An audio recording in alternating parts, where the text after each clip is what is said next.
Alrighty then. Wait. Okay, no. Transition over. My microphone is in a good enough position where I didn't have to move it after I muted it. So, welcome on in, lads, lasses, and NB badasses. It is time for me to read another political article. This time about the police. Oh, I should have I made a command about ACAB? I can't. I didn't I tried to put it like ACAB in the Twitch title. They don't allow ACAB to be in Twitch title. But I think it's eventually it'll be a term or 1312 that I will use a lot, and it's just okay, we'll just I just have to create a thing to explain it because it's not because it's kind of the old cops are bad and old cops are bastard. There's some arguments to have on how useful it is as a terminology or a slogan, and if some people will just defend the police no matter what, they're not going to convince whether if we change our language all cops to be ACAC, all cops are complicit. But even if they are complicit, that means they're bad too.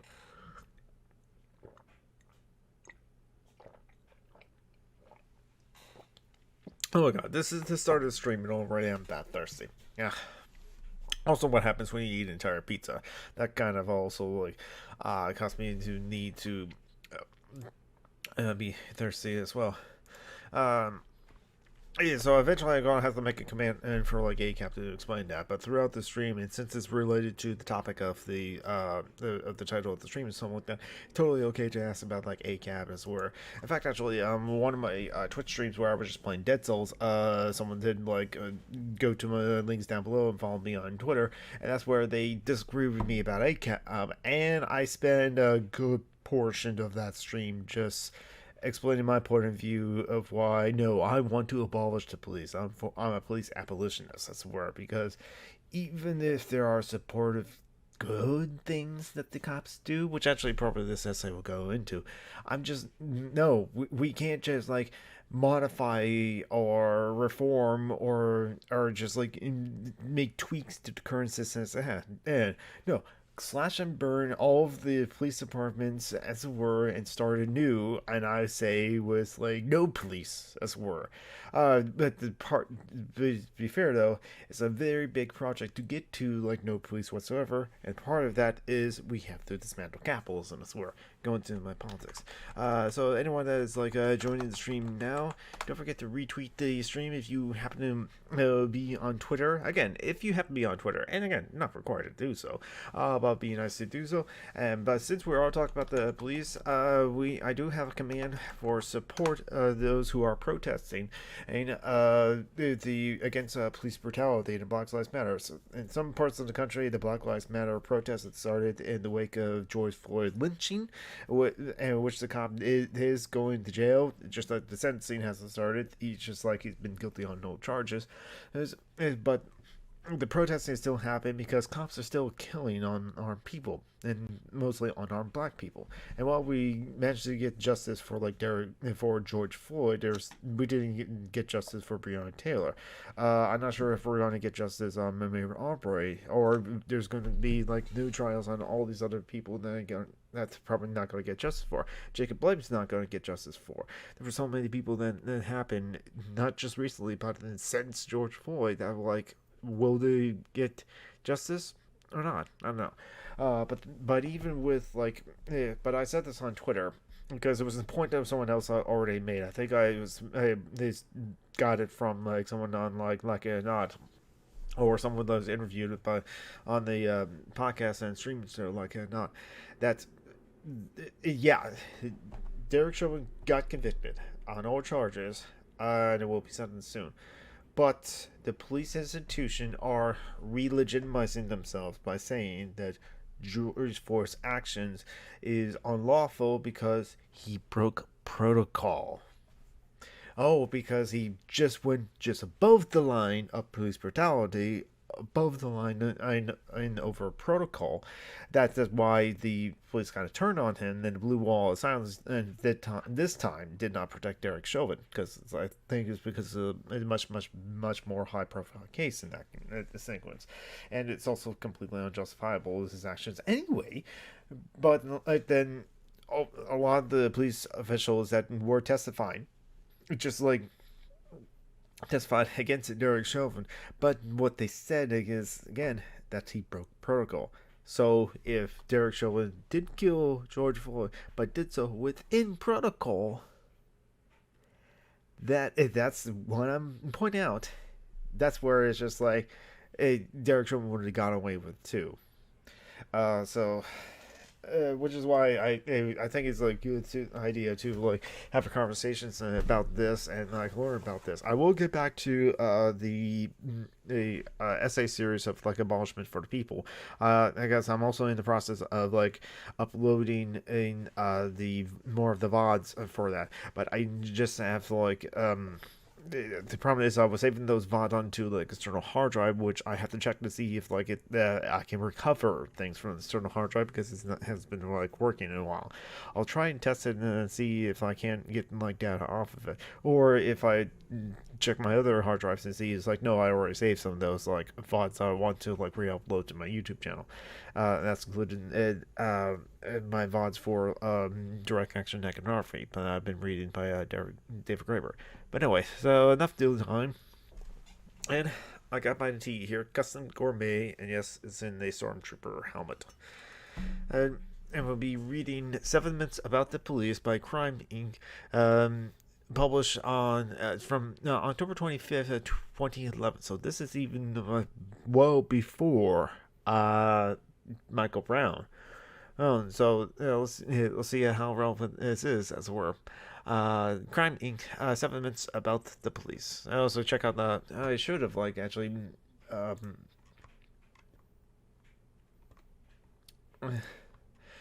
I should have actually just like get the website of like Crimethinc up.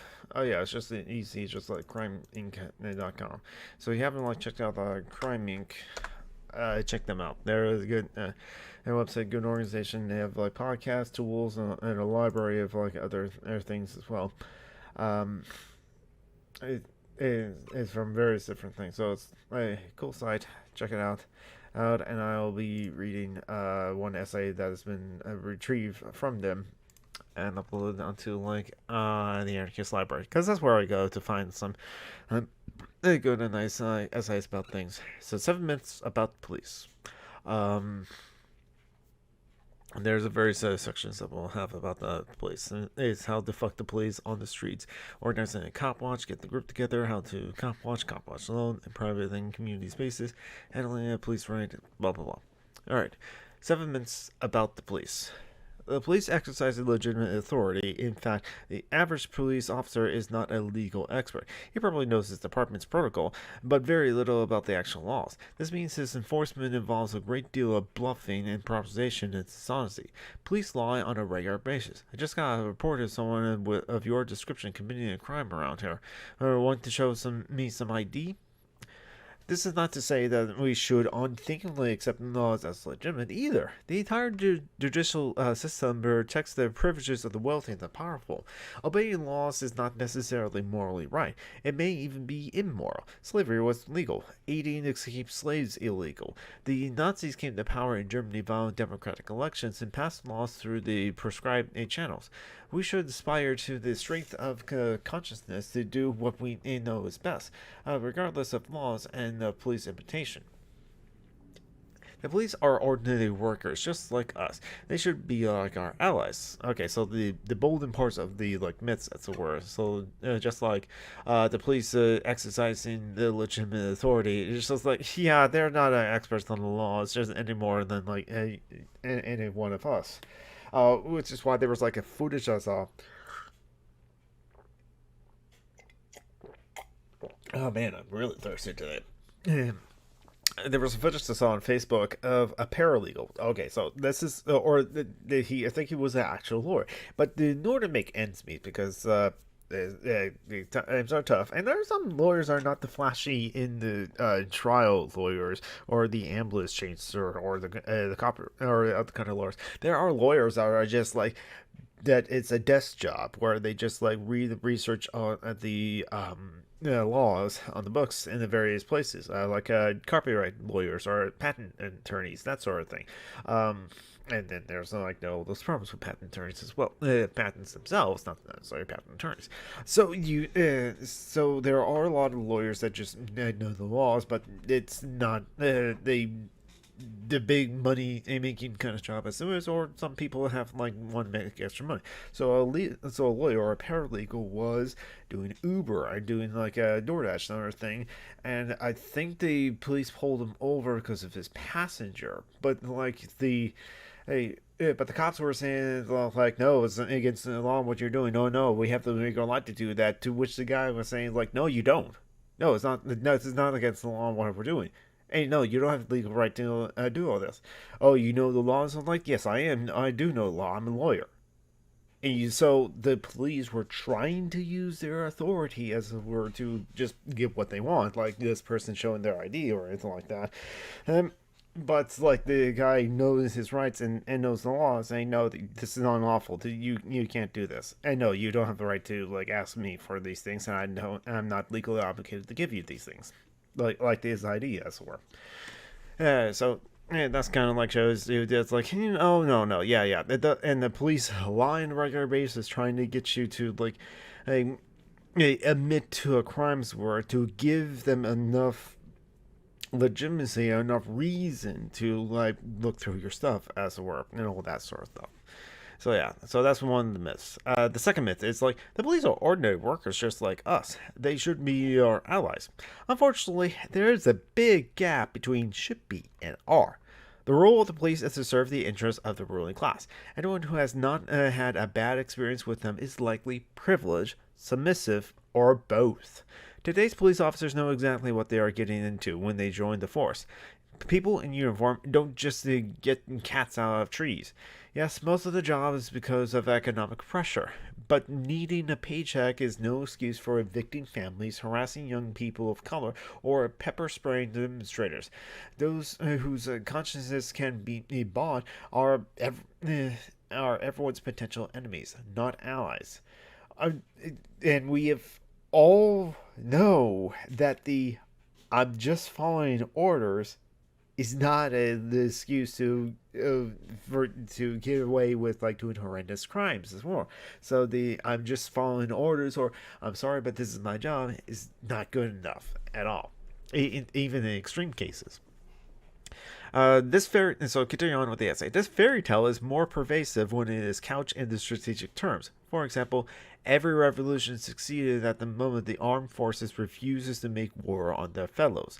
Therefore, we should focus on seducing the police to our side. But the police are not just any workers. They are the ones who choose to base their livelihood upon defending the prevailing order. Thus, the least likely is to be sympathetic to those who wish to change it. In this context, it makes more sense to oppose the police as such than to seek solidarity with them. As long as they serve their masters, they cannot be our allies. By denouncing the institution of police and demoralizing individual officers, we encourage them to seek our other livelihoods, so we can one day find common cause with them. Part of why I'm for abolishing the police were. Because once the police are abolished, they will have to find like other jobs in order to make ends meet. Unless we've already part of abolishing the police, abolish capitalism as well. So people don't need to have to like do terrible jobs in order to live, including police work as well. If in fact the reason that they chose these jobs is because of the higher paychecks of becoming a police officer.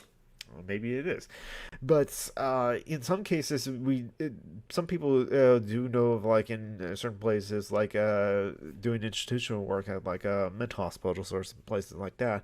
That no, some people would like to be in those positions of power, even though those jobs pay for shit, because they give power over to others. So there are definitely a lot of people that will become police officers just for the authority and the power you get for becoming a police officer. Respect my authority.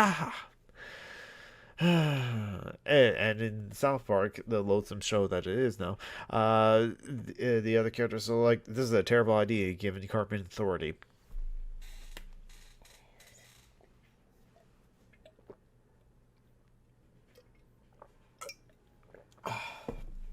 All right.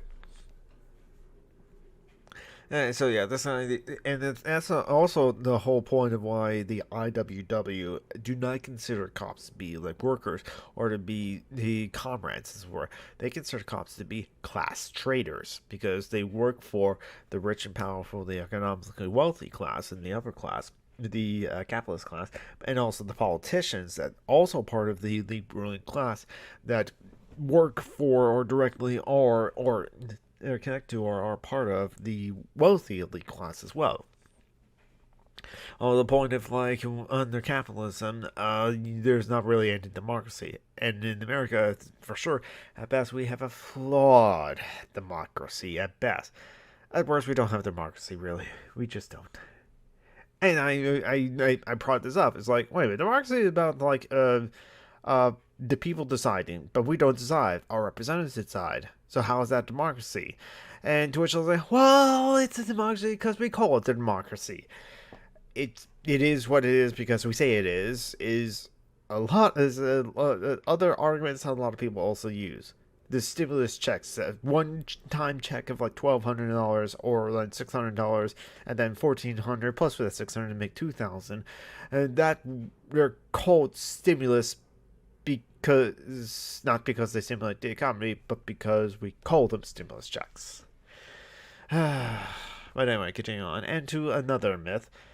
Maybe there are some bad apples, but some police officers are good people. Oh, I hate this one. So the Crimethinc will debunk this. Perhaps some officers have good intentions, but once again, insofar as they obey orders rather than their consciences, they cannot be trusted. There's something to be said about for understanding the systematic nature of institutions rather than like attribute every injustice to shortcomings of individuals. Remember the story of a man who, tormented by fleas, managed to catch one of them by his fingers?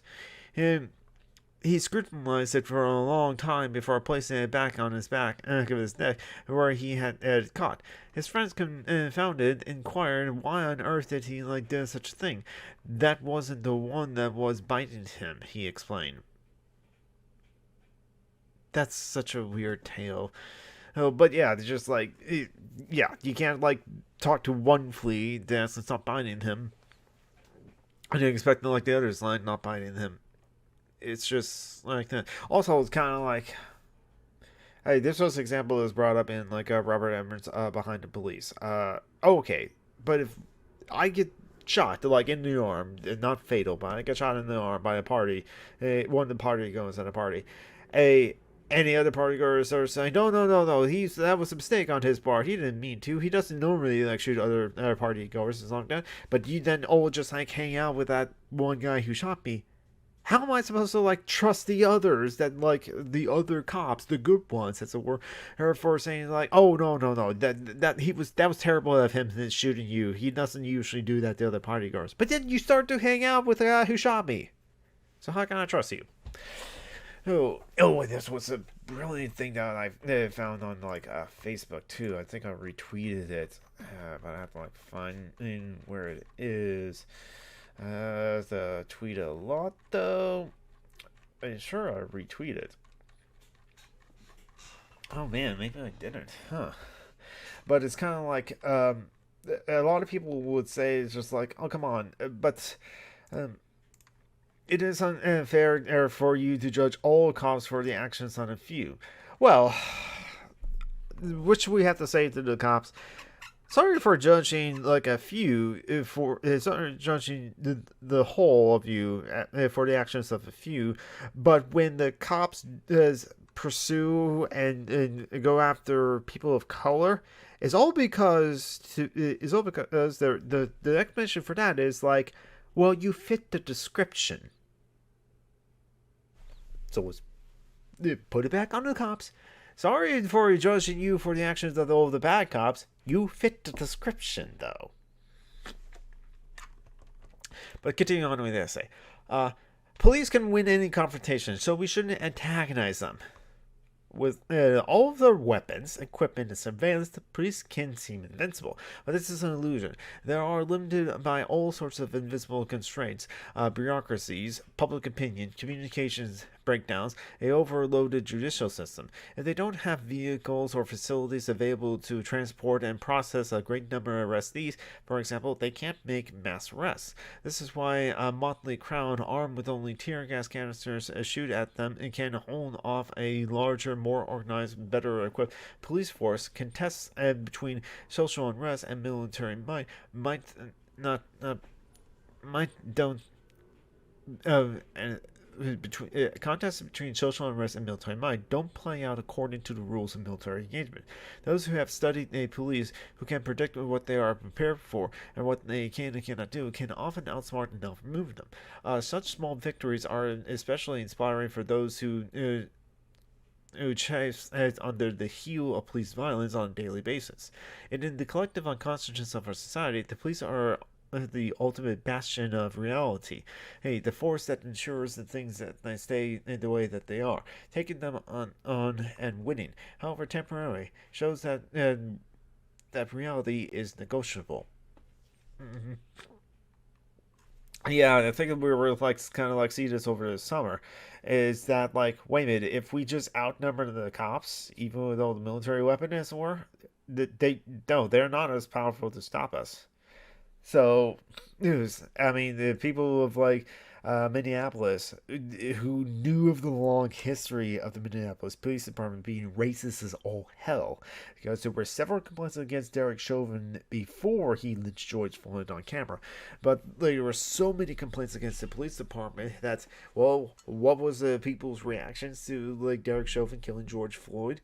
The people of Minneapolis, first of all, righted the fuck and was outside of Derek Chauvin's house for hours. Here's preventing Uber Eats and their Door Dashers from getting to his door because they would just like perform the duty, drive into a large crowd, and go, "What's happening? What's going on?" And when the protesters would tell them that like, "Oh, you're delivering food to Derek Chauvin, the man who killed George Floyd," all 3 times, it's like, "Oh, I didn't know about that," and cancel the order. And they drove off their own way. And then also, like, later that week or something like that, in a mountain protest, the people of Minneapolis, again, who have all their grievances with the Minneapolis Police Department, blew it the fuck up. Metal as hell. So that was, if the Minneapolis Police Department is meant to protect and serve the community of Minneapolis, I don't think that the people of Minneapolis would have wanted to blow them up if they were actually successful in doing that. Yeah, but this kind of shows that like it's possible. And also in Seattle, in the Capitol Hill, the East precinct of like Seattle, the police department was right in the residential area of Capitol Hill. It was actually a neighborhood where people live. So like yeah, there were protests in like Seattle in the downtown area. And that was happening, but that was the financial district. It's like no one lives in downtown Seattle, except for really hoity-toity people that can afford the luxury apartments there. So there were many people that live in the Capitol Hill area where the Spring City is. So that's why the protests and the scuffle with the police continued on there, because when people were tear gassing protesters there, it was going into people's homes, which is always dangerous. It's always a problem. It's chemical warfare, period.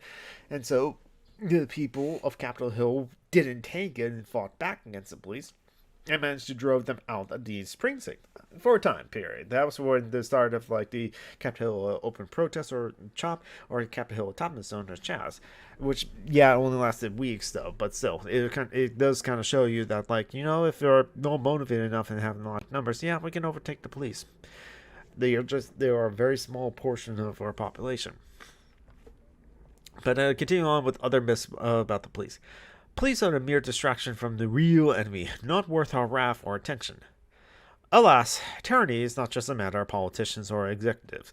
They would be powerless without those who do their bidding. When we contest their rule, we are also contesting the submission that keeps them in power. And sooner or later, we will soon come up against some of those who submit. That being said, it is true that the police are no more integral to no more integral to hierarchy than the oppressive dynamics in our communities. They are simply the external manifestation on a larger scale, or the phenomenon. If we are to contest domination everywhere, rather than specializing in combating certain forms of it while leaving others unchallenged, we have to be prepared to confront it both in the streets and in our bedrooms. We can't expect to win on one front without fighting on the other. We shouldn't fetishize confrontation with uniformed foes. We shouldn't forget that power is in balance in our own ranks. Both leaders should be content merely to manage the details of our own oppressions and non-hierarchical matters. Oh, this one is a big miss. We need police to protect us. According to this line of thinking, even if we might aspire to live in a society without police in the distant future, we need them today, for people are not ready to live together peacefully without armed enforcers. As if the social imbalance and fear maintained by police violence are peace. Those who argue that police sometimes do good things bear the burden of proving that those some good things could not be accomplished at least as well by other means. In any case, it's not if a police-free society is suddenly going to appear overnight just because someone has spray-painted "fuck the police" on the wall. The protracted struggle it will take to free our communities from police repression will probably go on as long as it takes to us to learn to coexist peacefully. A community that can sort out its own conflicts can't expect to triumph against a more powerful occupying force. In the meantime, oppression to police should be seen as a rejection as one of the most egregious source of oppressive violence, not an assertion that without police there will be none. But if we are ever defeat and disband the police, we will surely be able to defend ourselves against less organized threats.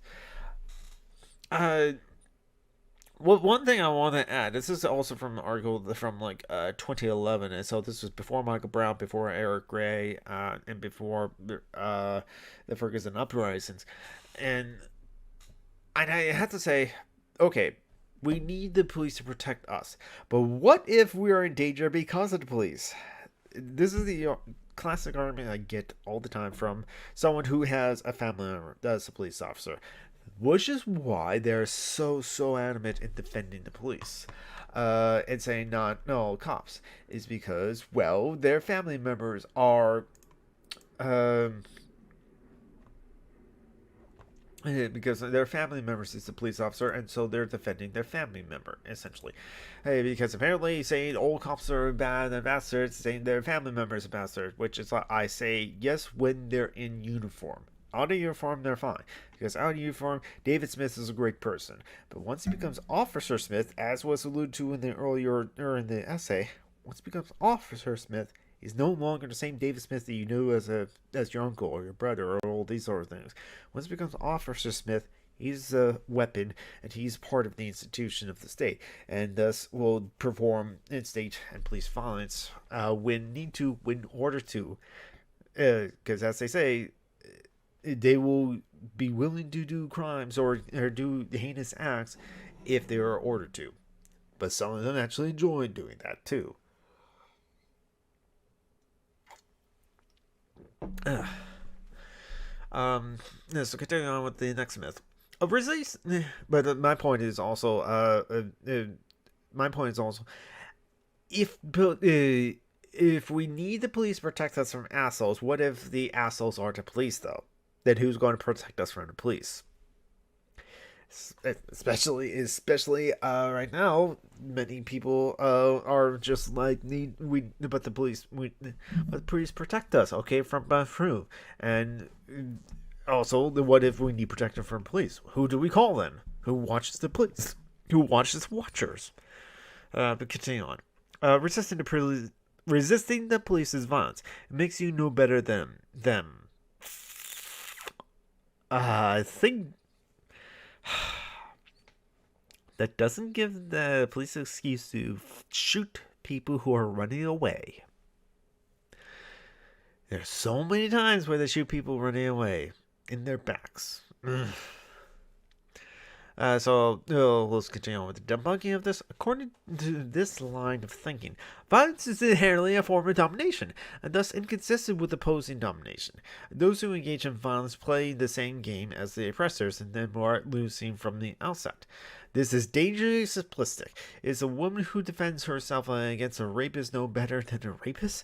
Were slaves who revolted no better than slaveholders? There's such a thing as self-defense. In some cases, violence enforces power imbalances. In other cases, it challenges them. For people who still have faith in an authoritarian system or God, following the rules, whether legal or moral, is top priority at whatever cost. They believe. Hello and welcome to Falcon, thank you for following. Ladum James, thank you for following. Welcome on in, welcome on in. We are reading 7 minutes about the police. These by Crimethinc. It is an old essay though from like 2011, but like I think it's like there's some of the myths that are debunking still true today. So thank you for following and welcome on in. Where was I? Okay.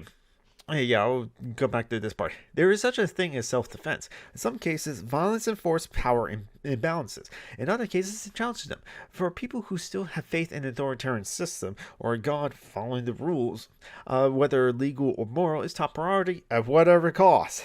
They believe that they'll be rewarded for doing so, regardless of what happens to others as a result. Whether such people call themselves conservatives or pacifists makes a little difference in the end. On the other hand, for those of us who take responsibility for ourselves, the most important question is what will serve to make the world a better place. Sometimes they may involve violence.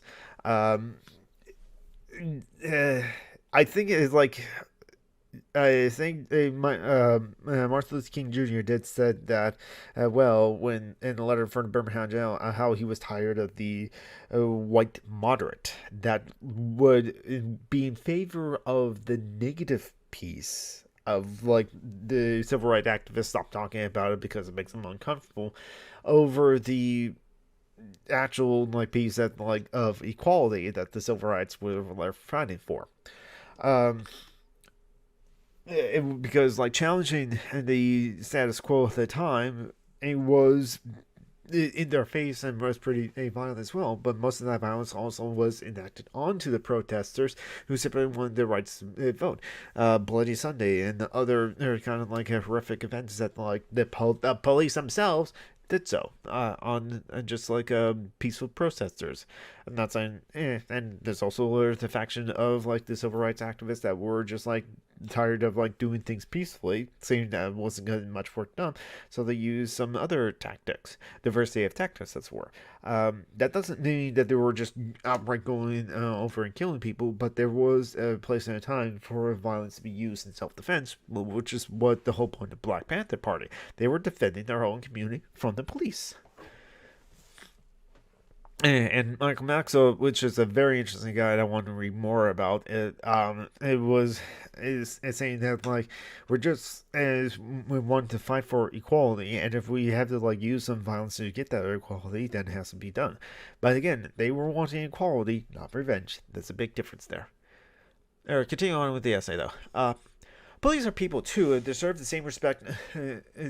Deserve the same respect due all living things. The point is not that they deserve to suffer or that we should bring them to justice. The point is that, in purely pragmatic terms, they must not be allowed to brutalize people or impose an unjust social system. Though it could be empowering for those who spend their lives under the heels of oppression to contemplate finally settling the score with their oppressors, liberation is not a matter of exercising revenge, but of rendering it unnecessary. Therefore, while it may sometimes even be necessary to set police on fire, this should not be done out of the spirit of vengeful righteousness, but from a place of care and compassion, and not for police themselves, at least for all those who are otherwise suffer at their hands. I would say, this is where I just kind of listen. The only reason that people would at protests were setting cop cars on fire is because the police this past summer, the police were agitating. Those were protests. Those were mass protests. It was the cops that turned into riots.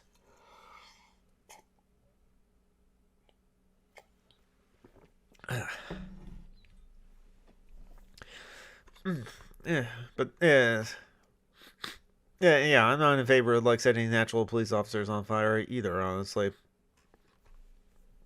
cop cars are not people though. There's a difference, and police departments are not people. There's a difference, and also in like in Portland, they were like they did set part of the Justice Center on fire too, and the media was trying to paint it as like the bunch of like white anarchist agitators that like the outside agitator were doing that, setting fire to the Justice Department in Portland, for example, when people like Robert Evans who were actually there at the protest. No, it was a very diverse crowd, and the people there had their reasons for setting fire to the Justice Center, as it were, as part of the whole repression. Continuing on with the essay. Delegitimizing the police is not only beneficial for those they target, but also for police officers' families and police officers themselves. Not only do police officers have disproportionately high rates of violence, domestic violence, and child abuse, they are also more likely to get killed, commit suicide, and struggle with addiction than most sectors of society. Anything that encourages police officers to quit their job is in their best interest, as well as like the interests of their loved ones and society at large. Let's create a world in which no one oppresses or is oppressed, in which no one has to live in fear. Find out just what the people will quietly submit to, and you will find out the exact measure of injustice and wrong which will be imposed upon them. And these will continue until they are resistant with either words or blows or both. Frederick Douglass. Frederick Douglass is someone I need to read more about. I've heard people recite his poem of like the 4th of July or the Negro. That one was performed. I saw that one performed by Danny Glover, and that was quite good.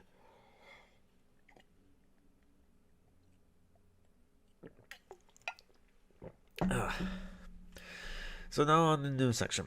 How to fuck the police in a video game. Yeah, I mean, if there's going to be illegal activities that I cannot endorse on like Twitch because of TOS, I will say in the video game. But I think some of these ones might be where it's just like, no, wait, no, this is about like community protection, that's where, so it'll be fine.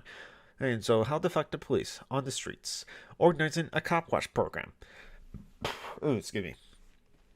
A cop watch group seeks to contest or at least limit police repression by directly monitoring police officers. Cop watch volunteers patrol the streets, observing the police and recording their interactions with civilians.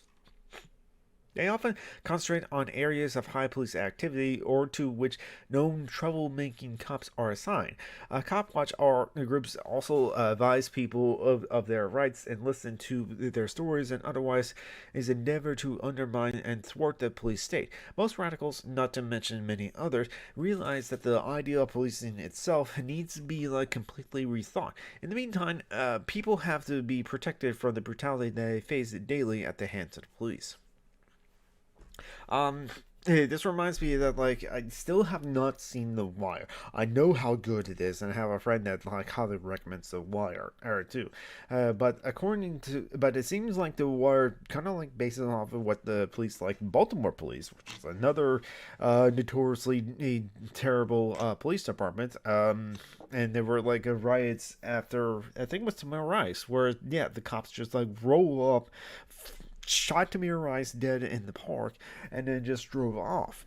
And that's what started some the Baltimore riots. Then after that incident, The Wire is based off of Baltimore, the Baltimore police. And one thing that the Baltimore police did regularly do is that they would go to notoriously high crime areas where people of color are frequent, impoverished areas. Oh, kind of sounds like it almost seems like there's something about like the impoverished areas are also the high crime areas, also places where a lot of people of color is there, and there's a lot of reasons for that. Essentially, it was intentional for that. It was intentional to do all that, essentially.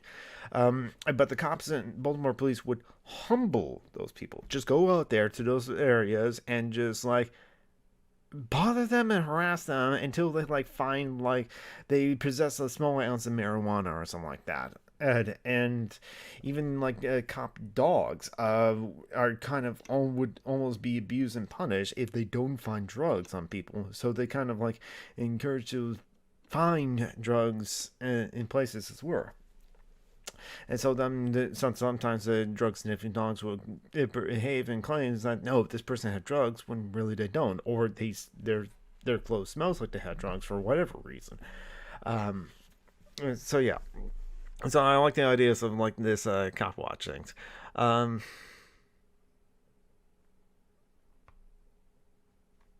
Okay, yeah, and also I should say, like I mentioned earlier, that's what the Black Panthers did a lot. Is that they were armed to show a wheel of force against the police, so that the police wouldn't fuck with their community, because the police in the '60s, no less, did kind of just harass the communities of color. So the Black Panthers, and they had a lot of like women join the ranks of the Black Panthers too, were. Um, I did really run a lot of like protection and cop watches kind of programs to protect their own community, so they would never harass them.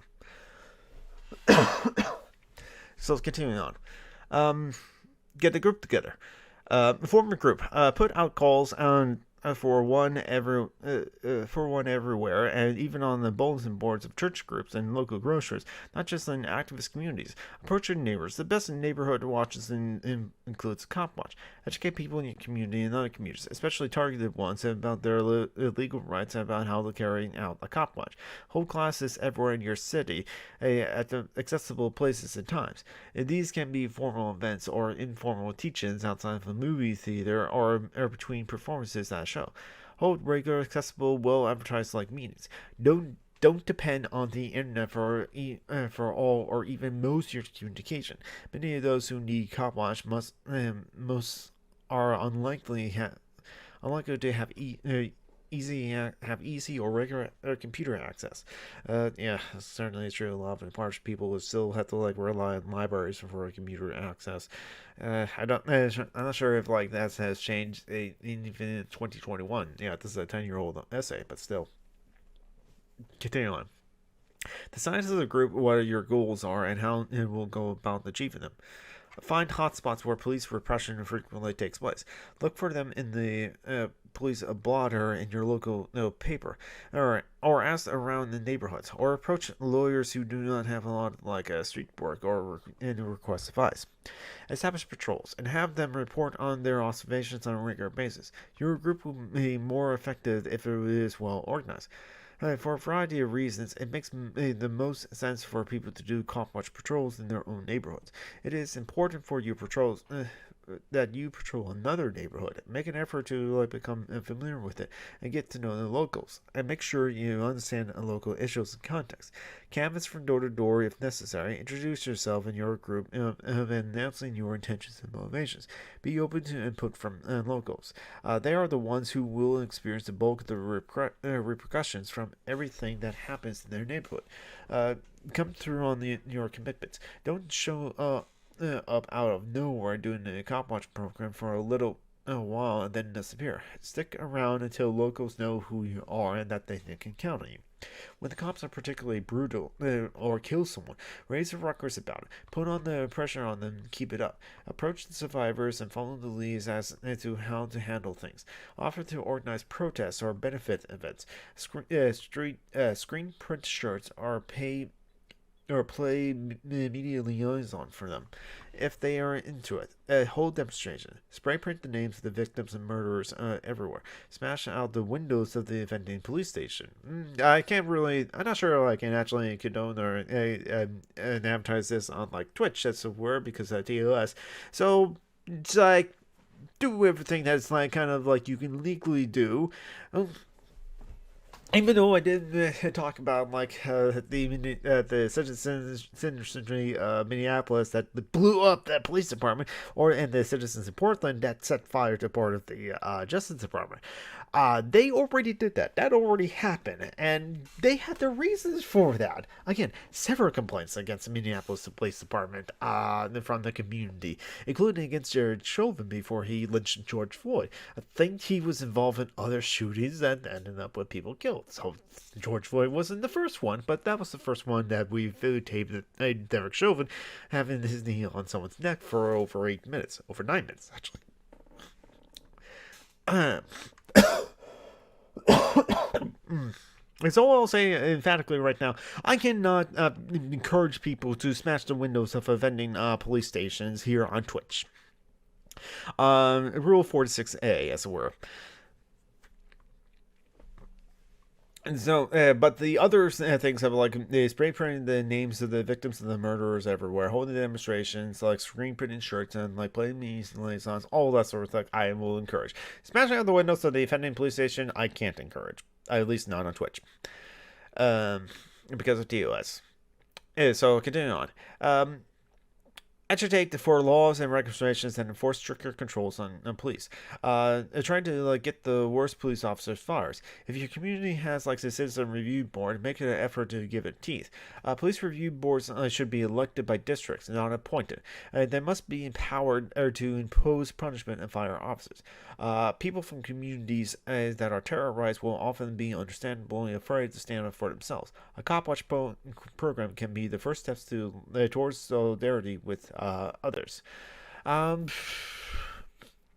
Well, the thing is, like, we should constantly be agitating for like changes to laws and regulations, as it were. And yeah, it'd be great to impose a stricter control on the police and something like that. And that might be part of like defunding the police, which is definitely is a part of it as well. It's one of the first steps into abolishing police. In my BLM command, it does also include the 8 to abolish. It has the 8 steps to abolish the police as well. It starts with defunding them. So having stricter laws can work, but I think learning from the lessons of Ferguson, which again it happened after this essay was written, the police, even with all the sensitivity training, or even with the body cameras that became a new thing, which they still kind of have the power to just turn off at will if they want to. But even with some of the body cam furniture we have now, it kind of shows they'll still kill people if or beat up people just for being black or just being non-white. And it's is almost and if unless the judicial system or some kind of system actually imposes consequences for them, because in any other job profession, if you kill someone, like if you're a plumber, you kill someone, you're an electricity, you kill someone, you're a pizza delivery driver, you kill someone, you'll go to jail. And I think actually killing someone is and even though I'm a prison abolitionist as well, a police abolitionist, I think some rightful punishment should at least come out to like people who kill people. Figuring out what to do about that kind of punishment in a post-prison, post-police kind of world. We'll have to figure these things out. I know that's like a hand-wavy kind of like explanation for that. We'll have to like think of something, and like a kind of like quarantine, separation or isolation or exile for those people. So maybe it will end up being like prisons, but like nicer ones. But still, how the prisons are terribly implemented today, it is definitely terrible. Angela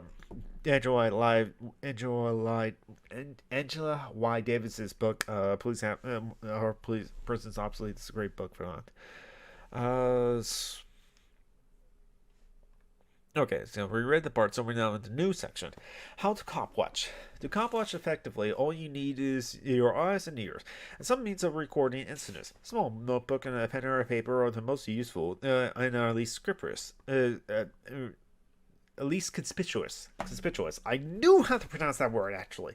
One of the few words I knew how to pronounce that I don't rarely see, because I've heard that word before, and I knew So yeah, but that's not that often that my brain is able to figure that out. All these other like words is like, oh yeah, I'm instantly familiar with these words. I read them sometimes, but there's some words I don't read that often, and they are new to me. So then my brain has a hard time like figuring out. It's like, wait, how to pronounce that? Because the connections of the audio thing of this word and how it's pronounced, even if I heard the word before, doesn't always connect to the visual representation of the word being spelled out. Because my brain just can't make those connections all the time.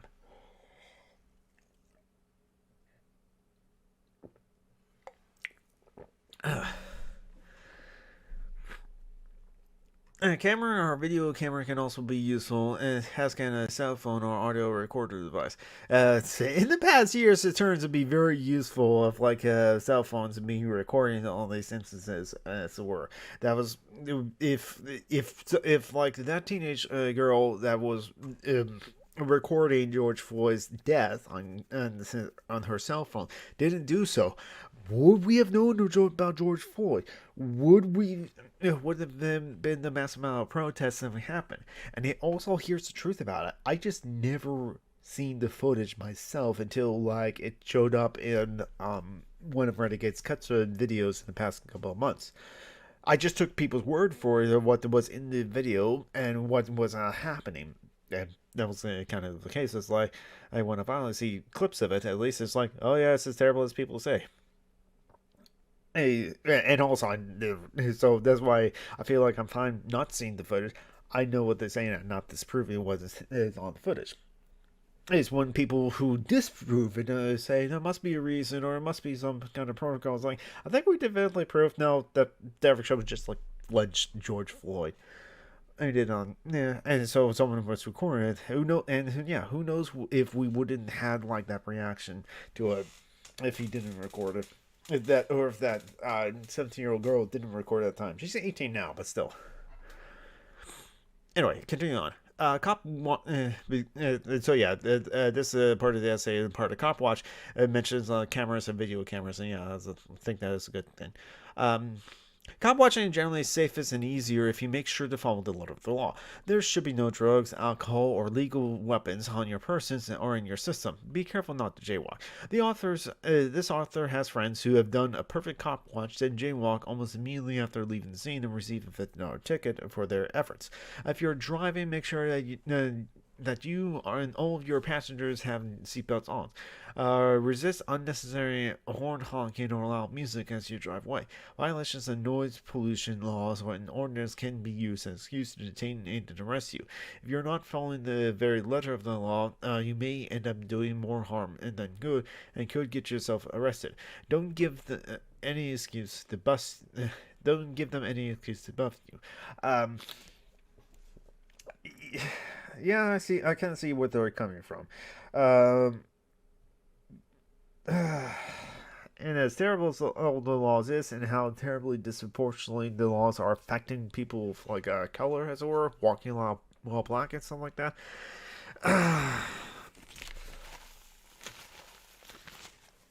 Kind of makes me wonder. Oh, it's a terrible thought I just had. It's like I wonder if this person is a privileged person that like it's like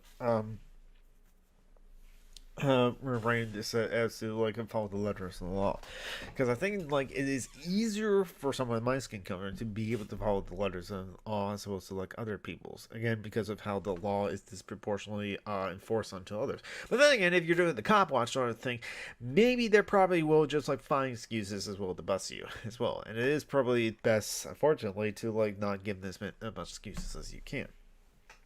So I'll continue on. Cop watch is best done with two or others. Yeah, I agree. Having a buddy system is great. You are less likely to be arrested in a group. And that's kind of been untrue in like the mass protest, but that's a different situation because a cop watch is probably just like one or a partner, like two police officers, like one squadron, like one car of police officers, and then you and your buddies like doing a cop watch as well. So if it's like one on one, then that may be different. And then the protest is a protest where it's just like massive amount of cops and a massive amount of protesters, and then they'll use the excuse of the curfew. Oh god, what those curfews were just like instituted. Like the curfew was so the 5 p.m. curfew in Seattle was instituted, and like it was instituted at like 4:43 p.m. on like May 30th. It's like, terrible. So anyway, yeah, you're less likely to be arrested in a group. Continue on. One cool head person can take the role of speaking to officers, given their names, ranks, badge numbers, district intentions, squad car numbers, license plate numbers, and general description, and thus making them aware of your being their observers. The others should hang back, recording every detail of the encounter. Be careful not to interfere, provoke, or draw attention. If you have the numbers, one person can pose as individual onlooker with no connections to the rest of the group. Decide on your roles before the encounter, if possible. Presumably, you are there to defuse the situation, not to escalate. Don't goad the cop into arresting people as a way of getting back at you because of your attitude. Rein in the hostility you feel towards them. Be polite but firm. Remember, police are dangerous. Walk, don't run, and avoid quick and sudden movements around them. It's part of me thinks that's easier for some people like me as opposed to others, but I'll continue. At the same time, don't be so easily intimidated that you cannot accomplish your task. Police officers who feel threatened by your concern about the victims or of their repression may as well threaten you, shouting and move on and then buffing themselves up like territorial frogs. In the course of your interactions with them, you will develop a sense of what to expect from them and a instinct and for exactly how seriously to take their threats. Carrying cards detailing legal rights, flyers with information about local cop watch programs, and other information with you to give to people suspect to arrest or harassment. Inform people about their rights and any number of any numbers, local services, and internet sites by means of which they can contact a lawyer or learn how and where to file a complaint. Citizens complaints review boards are often vitally useless unless there's a way of dealing with police brutality, but they are useful for documenting incidents. And I will actually say no. A lot of this is just general useful information of just having those cards of detailing people's legal rights, finding the information, stuff like that. It's all entirely very useful. And I can see that it can feel very useless if the citizen complaint review boards of the detailing of does this happen. But having documented incidents can just add up eventually, and maybe it can actually oh wait, this police officer has this many complaints against them as well. And if as I said earlier of the agitate for legal consequences for police, which we may finally turn the tide of getting that to happen in 2021, 10 years later after this essay was written, then those citizen complaint review boards can be useful as oh look, this police officer has this many complaints. Deborah Chauvin had complaints for excessive use of force before he lynched George Floyd. Lynching George Floyd again on camera was the straw that broke the camel's back, and that one sparked the whole protesting is because there was already Eric Gardner, there was already Michael Brown, there was already Miriam Arbery, there was already Breonna Taylor, there's already so many people that happened before that and since then. So Jacob Blake, Dwight.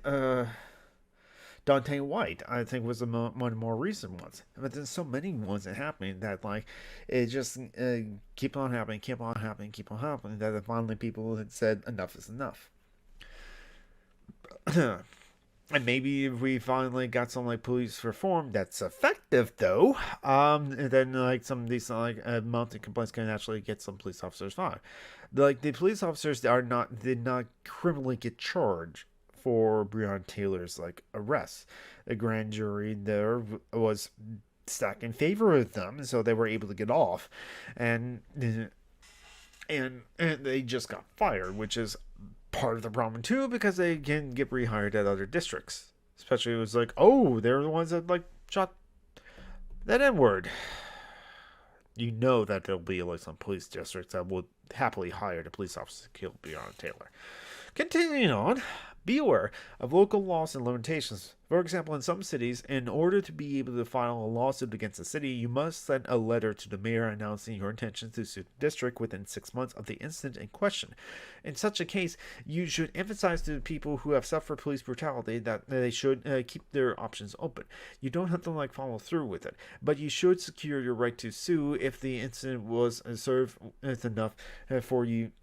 enough for you to even think about doing so. I mean, I think people doing cop killing is or police officers killing people is severe enough, I should say. I continue on. When observing police officers in interactions with civilians, try to get as much information as you can. Make note of the day, the time, and the exact location of the incident, the officer's name, badge number, district, and physical description. Whereas arrestees are being taken, the names and addresses and telephone numbers of any witnesses, vehicles and license plate numbers for any police vehicles involved in the incident. Use cameras or recording devices to document the event from beginning to end. Take down complete descriptions of police actions and any resulting injuries. If there are injuries of any sort, and even pre-existing ones, be sure to detail what medical attention was or was not offered by the police. People have been let go by police officers after cop watch members observed them being detained and being denied medical attention, even though injuries had not been caused by police. Oh boy, it's if that's successful in those times, yes, and maybe that can be successful. It's pointing out, hey, this person needs medical attention.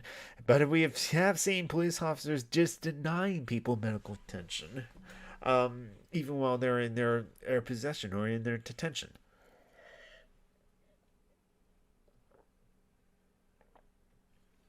Now again, I'll note that this was the essay from written in 2001. No, not 2001. Not 20 years ago, 10 years ago, 2011. I think we all know the importance of recording instances of police actions as were. I don't need to repeat myself, but yeah. Again, that's how we got the massive waves of protesting last summer. And it's April. Next month will be the 1 year anniversary. It's towards the end of April, so next month will be the 1 year anniversary. Crazy to think about that, but yeah, we've been living in this COVID timeline like that for almost a year. Okay, so continue on. If you feel it is warranted, you can call 911 and report that someone is being injured. Wait until the end of your statement to note that if the police is doing so, but don't leave that out and stick to the facts. As all calls recorded, as all 911 calls are recorded and are relatively hard for the justice system to lose, they can provide use of documentation for legal proceedings. You can also call friends or your answering machine and make record of what is happening as it happens. Oh, who uses answering machines nowadays? Again, this came from 2011, but you can use your voicemail instead. But to continue on, assuming the tapes is long enough, the sound quality may not be as good as on-site recording devices, again this is from 2011, would provide, but the police cannot confiscate the tapes. This method can be particularly useful if everyone present is getting arrested. If you get arrested, the police do not take your cell phones immediately. Call a talk show or progressive radio show host from the back of the police vehicle. Oh, that might be something actually. But how many talk shows and radio show hosts are happening right now, and how would you get on air for doing that as you're being the cop car? That'll be sensational to do so. Yeah, the cell phones though. Well, the thing is, this is about cop watch, not which is different than say a massive protest. The problem with mass protests right now with the cell phones is that police can actually use those to track you, which is why it's encouraged for not all. Some participants can bring their cell phones for certain purposes, but not all. But they're for certain participants, it's like the Black Bloc as an example. Protesters they encourage people not to actually bring cell phones because of the ability to be tracked by them. But there is some usefulness to calling 911, as was demonstrated in the Derek Chauvin trials. Again, it was Derek Chauvin who was on trial, not George Floyd. Derek Chauvin's defense is trying to make George Floyd be on trial for his drug use or something like that. But no, it was Derek Chauvin who lynched George Floyd that was on trial.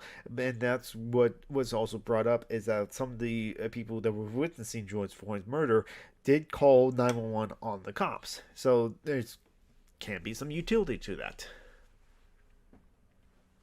Continuing on though, if you witness someone being arrested, try to get their arrestees to right to contact you, and vice versa. This is not to say you should give them your name or give them give their name in front of police. Give your name and contact information only if you are comfortable with the police getting it, unless there is another way. If you are comfortable doing so, as doing a assertive cop watch. Introduce yourself when you approach the scene and explain that you are doing the cop watch. Ask police why they are detaining or arresting people, but don't ask the arrestees their names directly, as they may not wish as the police to have it. That's a good point, because the arrestees do have the right to remain silent, and should also then have a right to a lawyer, and can have the lawyer just say, no, you don't need to answer that, you don't need to say that, you don't need to give them information that. Yeah. Continuing on. If arrestees say their names and addresses to the police loud enough for you to hear, write them down. If the justification for the stop seems to be vague, ask officers to name the section of the law that they are enforcing. Oh man, we have seen recently that cops are just not doing that sometimes. But continuing on, officers will lie, like I said, and make mistakes. Are there mistakes sometimes? Maybe there are actual mistakes sometimes. Oh, as earlier up in the beginning of the essay, cops don't know all the laws. Granted, maybe there's something to be said about the confusing nature of a lot of the laws, but they don't know the laws themselves, even though they're supposed to enforce it. They just know the protocol. Again, what I said, it's a lawyer who was doing Uber Eats was saying, was correcting the officer what the laws actually state and what actually are, when the police officers were trying to get this guy's ID, essentially.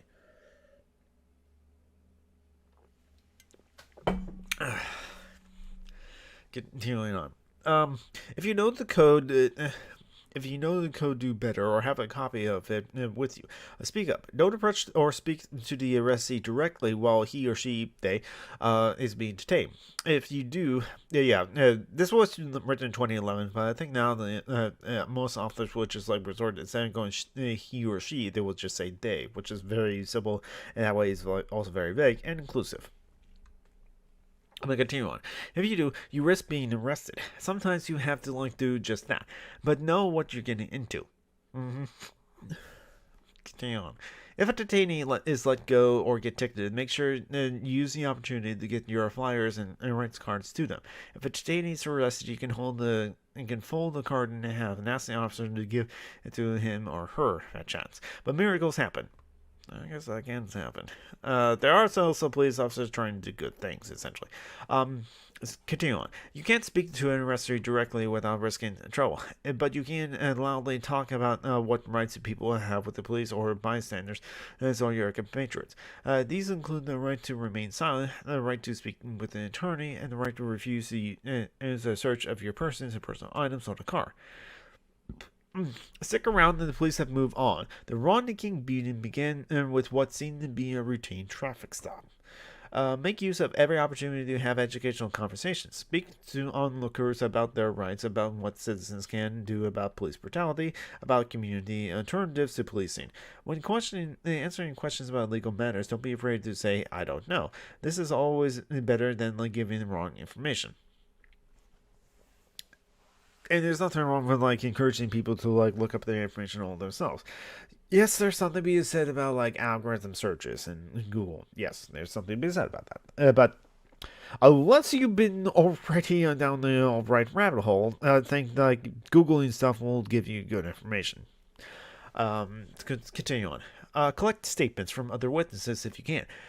Many will not want to get involved. Try to persuade and educate them otherwise, and get statements from them even when you can't get their names. Keep the information you have gathered from your cop watching. If your cop watch group does not keep records, keep track of it yourself. it can be useful to submit copies of your records to like government agencies, so they can have them documented and on file. Do not edit any videotapes you shoot, as they can render them useless as evidence in court. I can definitely see that. They would want the unedited footage if they can, because yeah, there's a lot of like things that get like turned into the evidence, and they will want everything. And because like any kind of like edit, something like that, the defense attorneys will just like have it the motion to like have it be thrown out in the court. I'm not a lawyer though. Don't take legal advice from a Twitch stream. So, like, do take what I say about legal advice at least with a grain of salt. Continuing on with the essay. If possible, carry with you the text of the law most commonly used to justify harassment. In addition to being familiar with and ready to cite local laws, it can help to learn local police regulations. Though it is often difficult to obtain copies of these. Why would that be difficult? It's almost like the police don't want to have accountability. Let's continue though. During your encounter with police, be forceful rather than tentative, but remain polite. I can see how that'll be difficult for some people in certain cases, but continue on. In extreme cases, police will smash or confiscate and lose your equipment to keep you from having evidence against them. It seems like this might happen. A member of your group should be swiftly leave the area with the evidence that has been gathered so far. It's kind of funny how like we actually watch the police terrorize and harass the press during the uprisings this past summer. Again, arresting a CNN reporter live on stream on camera, throwing flashbangs against demonstrators, including one MSNBC reporter. That happened in Seattle, and as the police at that night were trying to clear a car on Anderson Park, which is in the U District, right near Capitol Hill, in the East Precinct, and which also has like a link rail station there as well. So when the protests were happening, I will get reports from like Sound Transit saying that like, oh, the link rail is not operating that station today. And I was like, oh wow, I wonder why.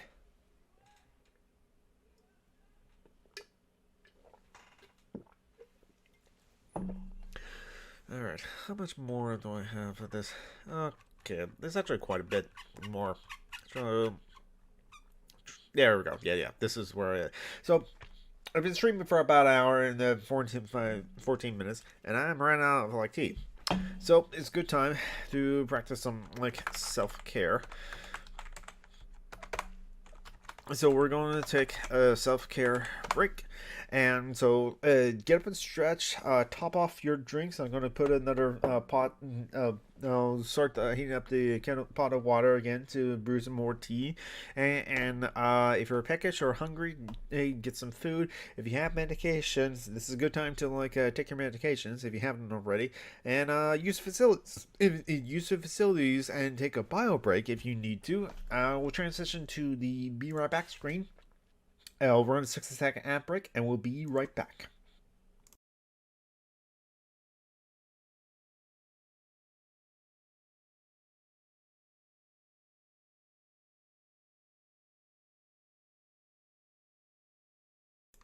Alright, setting back down, translation back over. How's everyone doing? Great, you and Wannabe. I wonder how they chose their ads, because I just got a Trojan. Hello. It probably be whatever algorithm or whatever they. To be fair though, I do mark my streams to be for mature audiences as it were. So at least then it's just like, well, they show a Trojan Man and condom ad because this is for mature audiences. So at least there I can actually kind of understand it. Yeah. After all, it's just like, and there are Trojan Men ads on like TV as well. Actually, I don't know if they still are. I don't watch TV anymore. Yeah, I have not watched live TV in a while. So let's see. And then, okay, I probably will have this issue with the next ad. But welcome on in, Gray, Leon, and Wannabes. Welcome on in. I'm already have my issues with this section, but we'll continue on. It used to be, but I haven't watched a lot of TV in about 5 years or so. Hey, Musebanks, how's it going? We're reading about the 7 myths of the police, but that was only the first part of this section from this Crimethinc article essay that is on the Anarchist Library. I think because now it's about cop watch as it were. So it's kind of the title is 7 myths about police about the police, but now we're on to how to do cop watch in various places. But the thing is, I'll mention, as I mentioned quite a bit of times, needs to compare to recent events, where this was written in 2011. So this was before Michael Brown and Darrell Gray, the Ferguson uprising, and the events of this past year. So some of its advice on to cop watch is well, it's kind of obvious now. It's no, yes, have recording devices with you at all times, because most everyone has their smartphones to be able to do that. But other people, but others advice is just saying, I'm kind of not sure that. Coming up with this advice about how to do cop watch is be prepared to be arrested. Well, actually, you know what? For mass protests, yes, you kind of have to be prepared to be arrested anyway. But which is why there's also other activists that do jail solidarity. Jail solidarity is probably be one thing that we should read into. And I think Crimethinc.com has some resources on how to do jail solidarity. I'll probably actually make that one of my upcoming streams as well, how to do jail solidarity, because that's important work that people can do. So if people were just scared, which is totally understandable, of going to those mass protests against police brutality, as they're continuing happening right now, because the police keep on killing people, jail solidarity is a really good actual thing to do. If you the explanation support probably should links I check out and should update, but those are also links that people can help out too. Jail solidarity of funding bail bonds as well. But to continue on with the essay and explanation point reading to follow along, be prepared to be arrested. Though cop watch is not illegal, cops will trump up charges. Oh boy, will they. Carry ID and at least $50 if you want to be able to get out of jail swiftly and easily. Now, this essay did say to know your rights and know the laws and local and legal ordinances, so that way you can know if it is the case. It's no, you don't have to show the ID to the cops. It's having the ID to be able to get out of jail easily and swiftly might be a thing. But I think this is where if you're also doing cop watch, also have a group to be able to do jail solidarity would need to, which is what a lot of BLM protest organizers and other protest groups are advocating for as well. So continuing on, know what you will and will not do in extreme certain situations. Consider in advance what risk you are willing to take and what charges you are prepared to receive in order to intervene if someone is being beaten up, injured, or killed by police. Decide this ahead of time and talk about it within your group. So all of you know what to expect from one another. If you cop watch in some areas, you'll eventually find yourself in this situation. And my timer bot is activated. Oh, they did the support thing that I did as command as a timer. Oh well. I'll continue on. Be prepared to follow through on your work. If you couldn't get arrest these names, and you will feel the situation was bad enough to warrant further investigation, or that the abuse will continue after the arrest, go to the station to which he or she, again, they use in old languages. I bet Crimethinc nowadays would just instead of using he or she, they would use they. It's much easier to write too. But continue on. And go to the station which they have been taken. Loudly and firmly ask about conditions that arrestee is in, and demand to know the charges they have received, and explain what you saw during the arrest, and ask to make a complaint against the officers. This makes the police aware that people are concerned, and they will follow through on it. It may stop a backroom beating. The key word there is may, but hey, if it works, it works. Continuing on. Be careful leaving the area after a cop watch. Police have been known to follow, ticket, target, or beat cop watchers a few blocks from the side at which they observe. Don't let down your guard. Yeah, I do agree. It's worth trying. Yes. It's kind of like the diversity tactics of even death sort of tactics. It can work because sometimes if the system is actually fair, there you go. So it's not worth. So it's at least worth trying. I do agree. Report on what you have seen into your group to whatever citizen review boards your area has, however effective in your community at large. Talk to city council members about police conduct and show them your evidence. Tell them you want adherence and police policy changes. Get your information to the National Lawyers Guild or the ACLU. Tell community and church groups write up reports and spread them through local independent media outlets of both websites and paper. I think Crimethinc itself would actually do this sort of thing too. But yeah, I think that is also good. That's just tell your story. There'll be news organization, alternative media, and independent media outlets that will report on your story and stuff like that. And I mean, Angela Y. Davis telling the story of her arrests and in her time in jail for 18 months on trumped up charges because they were eventually dropped. Eventually, did actually help to get her to be released as well. So continuing on, if your cop watch group is ready, you could establish a cop watch hotline, a phone number people can call to report the activities of police officers. You could even have a response team ready to follow up calls. To follow up calls. You can also start your own local cop watch paper or website. Report on your observations, the conduct of local police and the struggling community to survive and thwart police repressions. And if the regular citizens know that there's kind of a website that is following the police activities and something that can actually build trust too. Honestly, that may be down the road once the cop watch is established and so on. But still, that's something to do. Something can be done, and that way, you can also put up the reports there as well. Now, this was written in 2011, and this says keep in mind that there are some members of the community that won't be as online and as others, and that's probably still true today. It's not proved that more people are online, but do understand that there'll be some people that are just not online, especially in certain communities. Because I can actually say on an unrelated topic that my stepmom is immigrated from Vietnam, and she does have a smartphone, an iPhone actually. But there was a lot of things that she didn't understand. She didn't understand because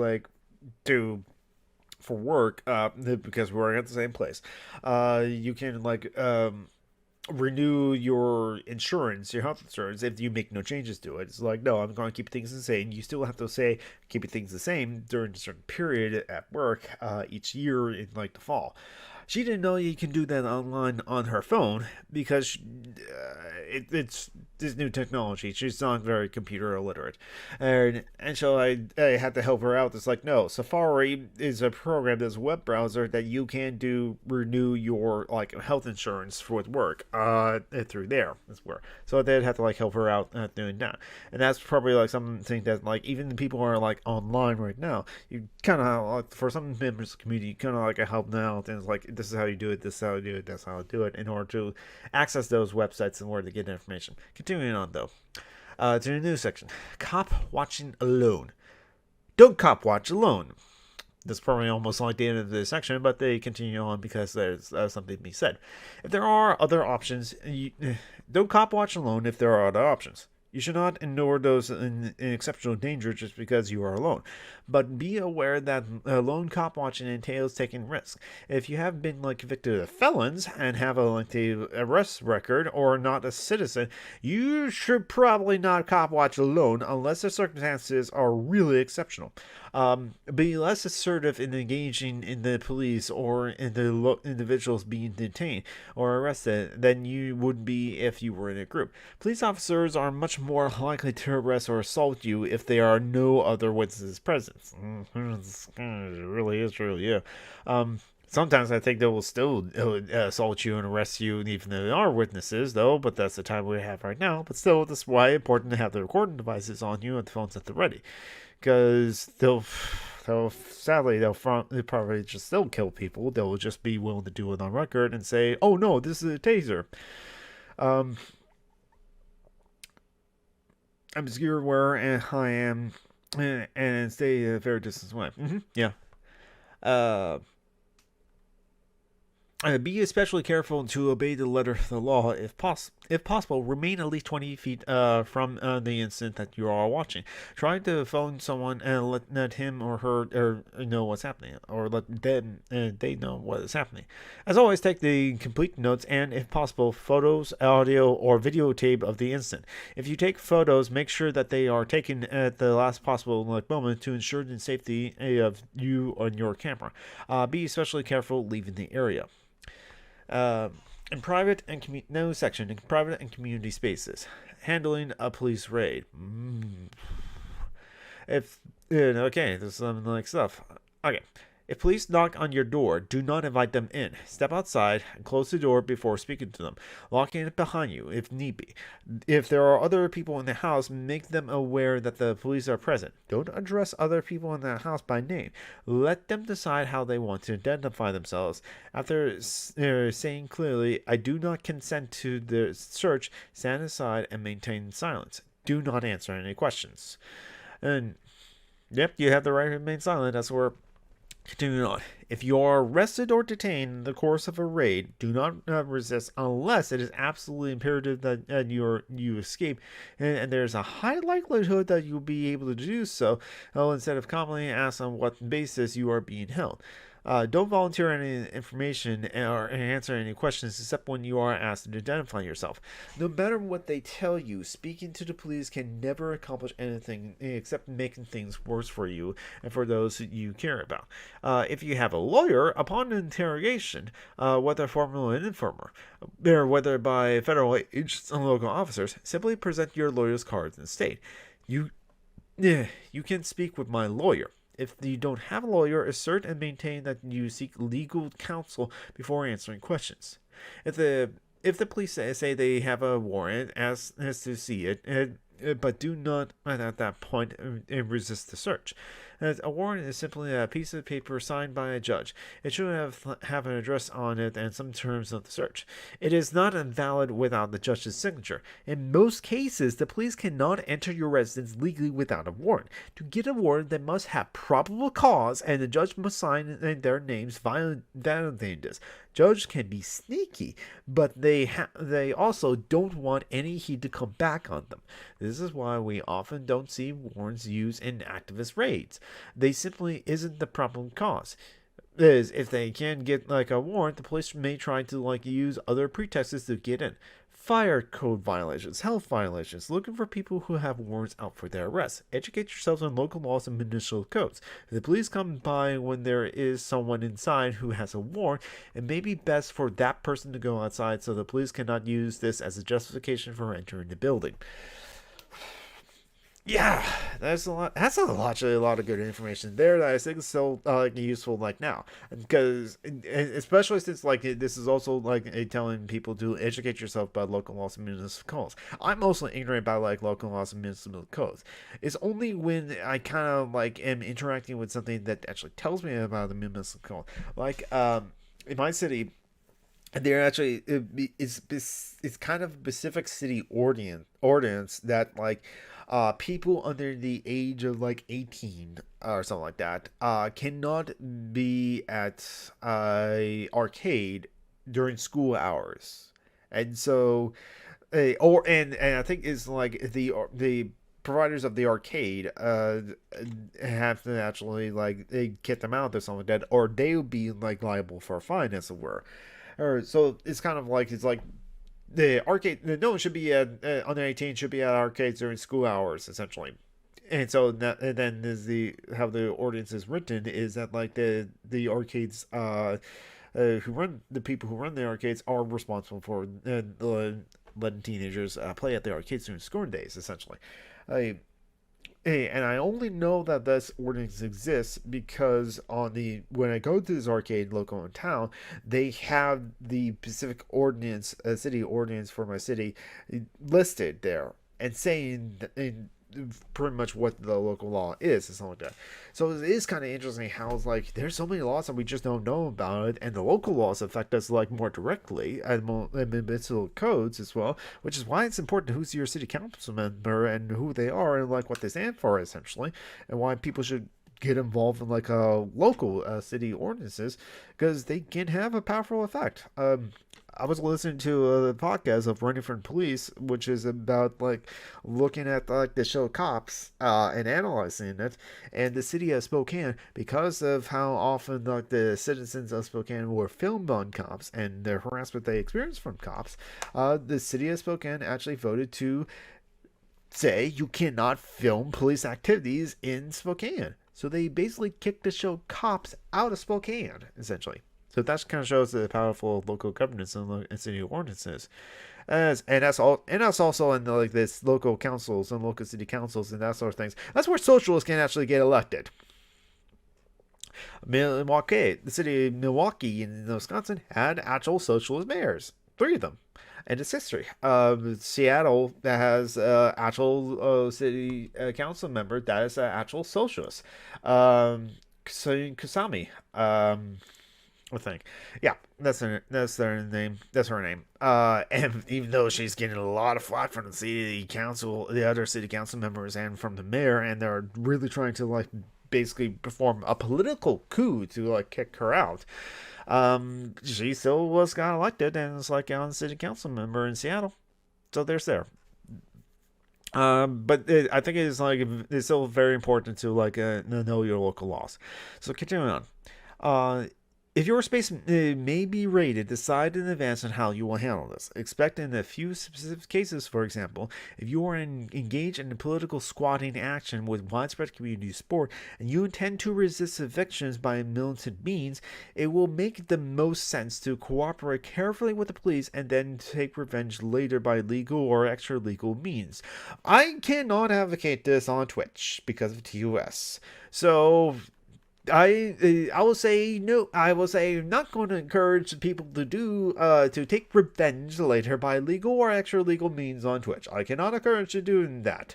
I do not encourage my audience to break the laws on Twitch.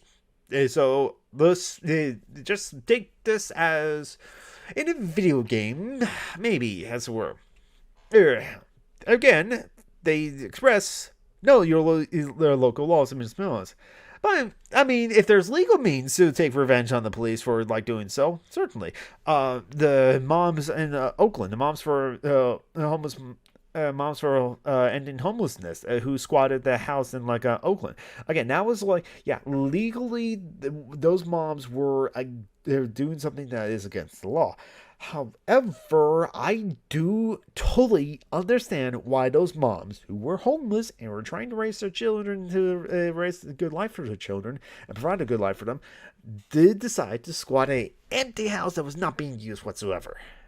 It was totally illegal, but the laws can be unjust.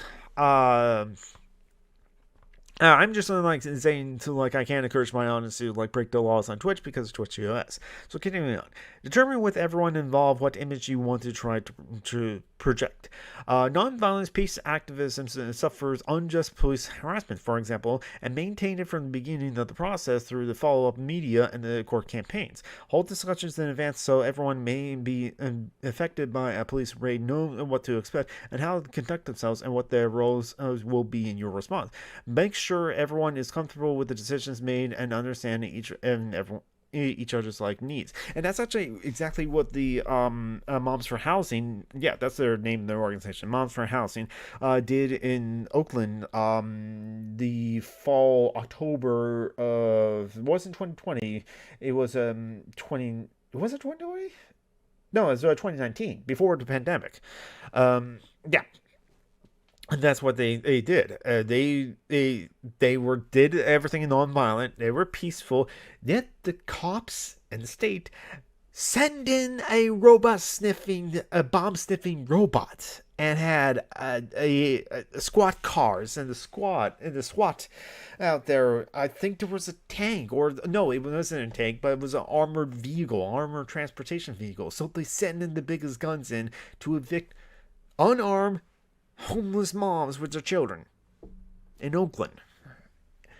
And Yeah, but like that's exactly what the Moms for Housing did, is that they did it non-violently. They're very peaceful. They didn't really like it as this arrest. They accepted the arrest and accepted the evictions, but they followed up with like media campaigns and appeared on Democracy Now! And in the court proceedings, and were active in their resistance to the laws as it is, and saying that like this house is not being used and we could use it. That's where. So yeah, that was actually an effective strategy, because it did cause. I'm pretty sure that definitely caused anyone that saw the Democracy Now! Piece or saw the follow up, read in the follow up information. That like no, it's like they did get like public sympathy. So I think that was a good thing. And good thing in how they handle the situation, and as terrible as it is, again with the police showing up with like the armored vehicles and all. So continuing on, sometimes a police raid will come as a surprise. They actually did that for the Moms for Housing, as they were interviewed by Democracy Now! And they were told during the interview that they had to leave and get back to the house because the police showed up. But I think the major raid where they got arrested was to happen the next day. Continuing on, though. Other times, especially if they are planning on a raid, planning a raid on a larger scale, such as in info shop, activist homes, or convergence spaces during a mass mobilization, you may be able to see it coming. Which is actually what happened with Moms for Housing. They kind of like saw it coming, as in like they got reports about the police doing activities and doing something, or like at the doors essentially the night of the interview with Democracy Now! And then the next day they had the police raid. Let's continue on. Stay aware. If they are escalating their surveillance of your buildings or your activities, this may culminate in a raid. These surveillance may take forms of infiltration by undercover agents, who may be easy to recognize as such, on account of poor acting, suspicious questions, or subtly getting involved in right before action, or very difficult to detect. If you are involved in any kind of activity that demands security, your collective should decide ahead of time how careful to be in working with others who desire to get involved in your group and your actions you plan. Do you need to have like a vouching system to protect against the loose lips liberals and undercover cops? Question mark. Or do you want to work with large number of like people to such an extent that it makes sense to like leave things wide open? Some collectives decide not to like take on last minute stranglers right before an action. Police infiltrators usually show up late because there isn't enough like funding to put them in early. And yes, the police definitely have like infiltrated like leftist organizations, as it were. It's actually a very common practice, especially in like labor organizing, for the cops to just infiltrate those kind of like things and to spy on them or like mess them up from the inside. Yep, it's a new pot of tea, still like quite hot, but it will cool down eventually. And the flavor is English tea time, but yet it listed just like black tea. So I think this is just normal black tea that they named English tea time. Don't know what makes this kind of black tea English at all, other than the name. I don't even know if the company is English to begin with. But yeah, it's just a brand I got. Is a cheap brand they can get here. I'm not sure how cheap it is. English skin kind, scourged from everywhere in the world that is in England. And now remembering the Pink in the Brain episode, the war is like there was Dr. Jekyll and Mr. Hyde because it happened in Victoria, England, that the episode was taking place. But at 4 p.m.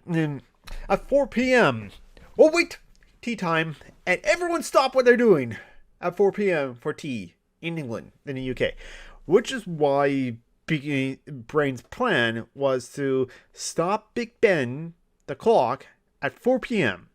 So there would be permanent tea time, and then Peking and Brain will go over to Buckingham Palace or like to like the Parliament, and then take over the whole world, which was the British Empire, which actually at that time was actually taking over the whole world. So it'll be close enough.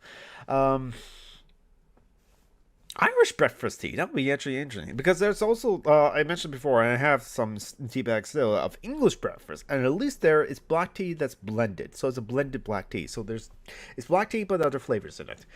But enough tangent about like tea. Okay, yeah. So we're at this point. We're continuing on with the essay.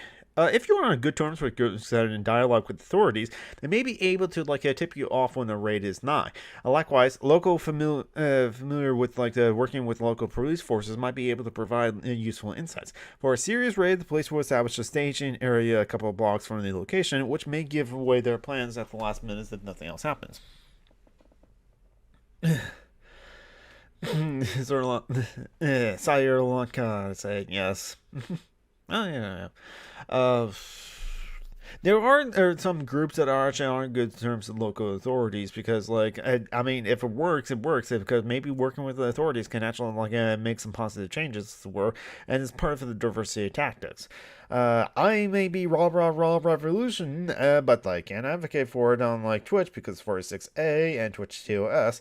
But there are many people that are for electoralism or other kind of processes to trying to improve things, and it's just if their processes work, great. And so working with the authorities might actually do some good, as we said in other parts of this essay. Hey, it's worth the trying.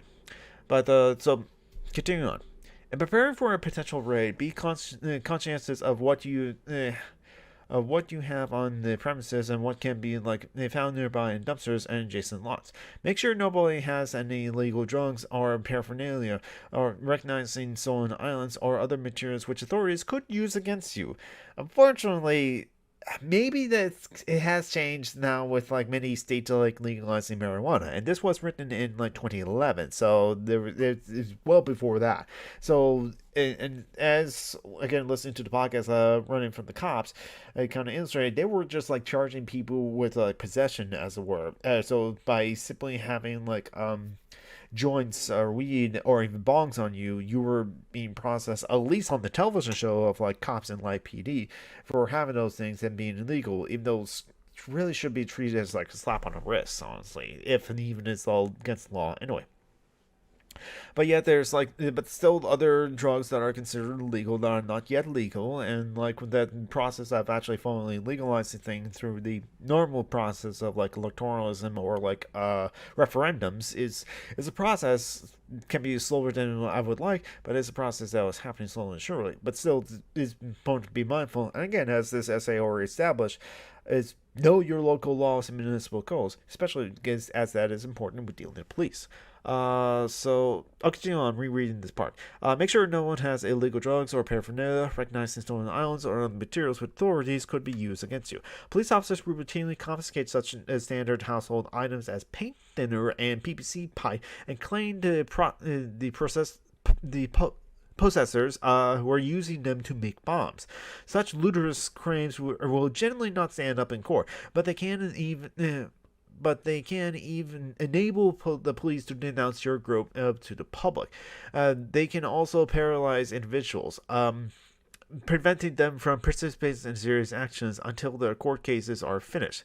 So yeah, they'll use any excuses against you to say, hey, look, he has Sudafed on him. He must be making methamphetamines with the PVC pipe and the paint thinners and being so no. If you're at a house and you're have things in the garage to do something, some kind of things. Oh, but if you're a painter, it would make sense that you have paint thinner. Or if you do some crafts and crafts objects, then you would have PVC piping. Actually, my dad did have some PVC piping because he was making kind of a musical instrument for Cub Scouts, as it were. But they can use those against you to claim that you're making drugs. Continuing on though, knives, spray paint, gasoline, anarchist literature, bottles of urine, and other similarly dangerous articles will all be needlessly liabilities when the police show up, unless you're actually planning to fight them off with the stuff. FYI, it's a good thing why my anarchist literature is mostly online. Actually, now that I think about it, I'm not sure if there's actual physical books I have of anarchist literature. I mean, there's the critical race theory, the new Jim Crow, and manufacturing consent, but there's is that like anarchist literature as it were? No, there's kind of like intellectual things. So now it's one thing if I had like State of Union or State of Rebellion, like Lenin's like text and something like that. That I can see. That can like paint things in a bad light in ways and worse. But in terms of actual anarchist literature, I don't think I have any that's actually in physical form. Yeah, it's like if I read if I read Conquest of Bread, it's probably in audiobook form on Audible Anarchist, or it would be digital. So yeah. So this is kind of like advantage of having my anarchist literature be actually digital. So continuing on, be conscious of what can be seen, even when your doors are shut and locked. The police can use items in plain view to look further, even without a warrant. In extreme cases, the courts have declared it permissible for police to enter a home to investigate further after seeing something suspicious through a window. Be careful to follow the very letter of the law. Police can find nothing else used against you. You may ticket it. A ticket you for parking more than 10 inches from the curb, for example. I have at least two anarchist books. One is Anarchist by Anderson Bookman and How Nonviolence Protect the Base by Peter Geddelus. Both are really excellent books. I actually read them or listened to audiobooks and yeah, so fortunately for me, I only have a digital copy of the ABCs of Anarchism by Anderson Bookman and How Nonviolence Protect the State by Peter Geddelus. Yeah, it's like How Nonviolence Protect the State by Peter Geddelus. Yeah, the cops will look at that and what is this all about? And that'll be hard to defend. I mean, maybe the Conquest of Bread. Come on, it's about bread making. Mutual aid, a factor of evolution. How we can help each other out. Yeah, it's yeah. I mean, for me, it's kind of more of if do I actually have the book personally? Hold on, what other books do I physically have? Okay. Freedom's a Constant Struggle by Angela Davis. Just a collection of essays and views and lectures he gave. Capitalism and Disability, a bunch of essays written by Martha Russell about disability and capitalism. Yeah, that's the thing. You're in college. Like I said, I mean, the Noom Trim Crow, they might sign out that, but it's intellectual curiosity. Critical race theory, rape is rape, manufacturing consent. Again, I mean, all intellectual pursuits. No's not enough, not inclined. Clayson Rass and Marxism. I got these physical books because there was a deal and I get to have the free ebook to get with it, and they were on sale. And it's one of those things where if the orders were over $30 or $50 or something, that down is free shipping too.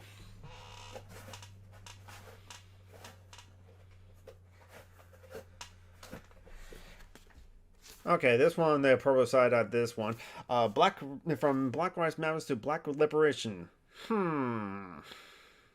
know how this into line probably feels about Black Lives Matter as well. But still, Black Lives Matter.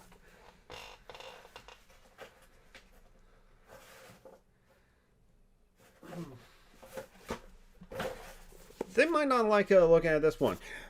Things that make white people uncomfortable. By Michael Bennett. FYI, this is I live in Seattle and I do follow the Seattle Seahawks when they're in the heyday just recently, and yes, I will allow that comment as it says white people. It's a permitted term. White people's a permitted term. White people has to be permitted.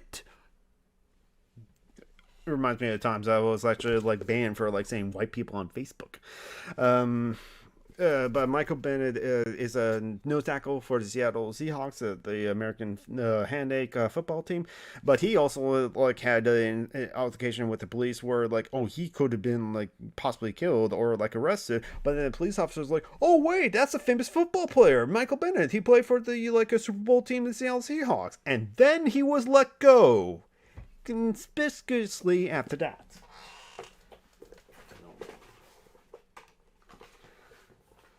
Make sure these books are in good condition. They're relatively new.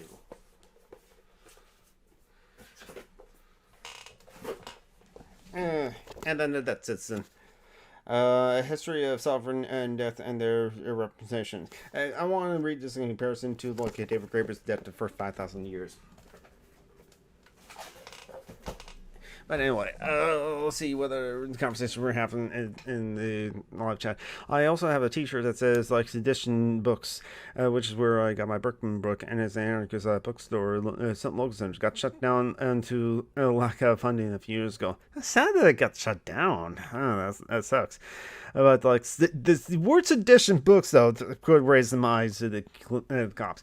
Means like there are hardly any like radical books where I live, so I guess that's not too much of a problem here. I still have like 3 books that I couldn't like pretend to be or apolitical. Yeah. I called White Lies on White People and Don't Call Me a Racist. I mean, yeah, I think we all agree it's like, oh, and how nonviolence protect the states. The police officers would definitely have the ire there. The other ones is just like, you know what? That's just because of like the chances are to be white people or to uphold white people. To be fair with white power, because it's like the title of the book. Yeah, the white power is the title of the book. Maybe they're okay with it. If officer find my Kindle, they'll... Yeah! If the officer find my Kindle, do I have Lennon's books on there? I don't know if I have any Lennon's books or any Mao's books on my Kindle, though. But yeah, I do. That's where I have How Nonviolence Protects the States. That's how I have Pedagogy of the Press. That's a really good book. No, I do recommend that. But anyway, we're a bit off topic, but it was actually related to the essay, so it's like not fine. And it's fun to have like that kind of sidetrack and get to show off my books I have. Let's see.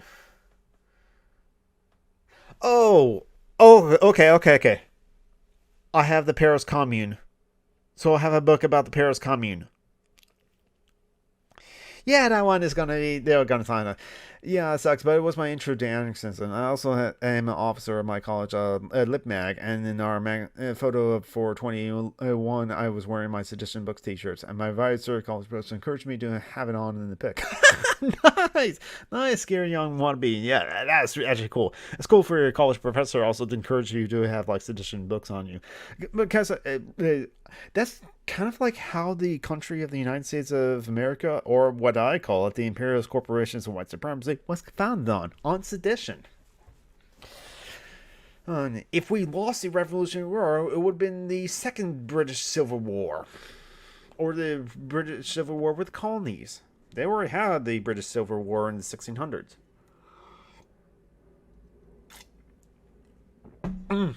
Nice. I mean, there's being a lib. There's a lot of cool people that are libs, but if they're pro-libs in many other like ways, that's cool. So continuing on, yeah, better than nothing. I would agree. Having a phone tree in place to be active in the case of like a raid. There should be like a couple of numbers you can like call to reach people who can instantly call others and so on until a large number of like people have been informed. It is important that there's always at least one person off site who knows what to do if they are is the only person that's not arrested. The phone. Now, I do like the idea of the phone tree. I think this is something you can still use. That's what like activists had to like use before like we had like Palm Pilots, as it were, or something like that. Or that's when you had a Rolodex. You had a phone tree, which how it works is like one person calls like 3 people, and then those 3 people calls like 3 more people, and those people. That's how it's a tree. And so then, when the even like a text message so gets out and something like that, that's where like more people would be able to like reach each other, and that's how you can disseminate information. And not only events in like raid, but any other events on like upcoming activities. So even though it's like we can be plugged into like organizations and don't have our phone numbers or text and be able to text message such those things, the idea of a phone tree is still kind of like neat, and I think that's a way to like get people involved. Musbank says, I have a chemistry professor that used Chernobyl to do a whole anti-socialist lesson. Oh, yeah. Yeah, nowadays you can have like a safe text that you can like have max send or send to a few people by pressing like 3 keys. Yeah, it is. Continuing on. Don't leave phone lists or similar information accessible to police. There's no sense in doing their intellectual work for them. Yeah. If they inform, if those informed by the phone entry converge and immediately upon the space being raided, this will force the police to restrain themselves, and they'll show them that the community at large that this is an issue many take seriously. In the best case scenario, this could even transform the raid into a positive community building event. Have local media ready to come. Don't miss the chance to have the local alternative or private radio station report live from your raid, or get a sympathetic coverage in the alternative press. Plan ahead what your spin is and what your spin wants to give. Plan ahead what's the spin you want to give the story, so the police can play in your hands. And compose a press release ahead of time and have it ready to go. Jeremy wanted it's like all my English professors in high school and college have been very anti-comedy, and it sucks. Yeah, right-winger and Newsbank says right-wingers pretend colleges are leftist re-education centers, but holy crap, but they're wrong. And a great wannabe says like, but I had this one Marxist professor, which was gratifying. That is cool to have a Marxist professor, but that's something that even Richard Wolff said. It's just like he commented like, wait a minute. All these right-wingers are saying that colleges are just like Marxist training camps, and all these Marxist professors are poisoning the brains of our kids, and yet Richard Wolff's like, in my time at college, I never found any Marxist professors. I had to learn Marxism outside of college. And Richard Wolff has many stories that he has told us with things like some of his professors said, I'm sorry, I can't teach Marxism to you. I'd love to, don't get me wrong, because of intellectual curiosity and learning things to further education. I think it'd be great if I can teach you some Marxism, but I can't. And so I think Richard Wolff had to discover Marxism on his own, which he did, and then and it was slowly but surely changing, but it was difficult to find Marxist professors at a time. The Red Scare was a thing. Musebake said in the chat, oh yeah, I had the best of most of them in the anthropology courses, and because social sciences tend to be bring people leftward. Mm-hmm. And Garen Wannabe says, oh, absolutely. I'm pretty sure that my American history too was a Marxist. Very, very into teaching about labor protests and civil rights stuff at past is what was normally in the curriculum. Nice. That is very nice. It's hit or miss on history sometimes, because unfortunately with a lot of the history that we have now, it's just pretty much people when you find a lot of history, it is people that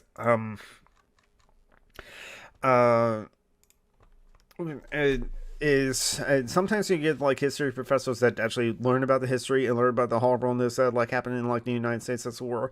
But sometimes a lot of people that study history kind of study the whitewash American version of history, that rah America's great. Oh, there's some temporal things in here there, but rah America's great. And so that's why you see a lot of people that they study history from high school become very right wing. And then they become very disappointed in history classes when they go to college, generally speaking. That's kind of part of why Tristan Johnson wants to do Step Back History as a word to be almost the modern day equivalent of Howard Zinn. Okay,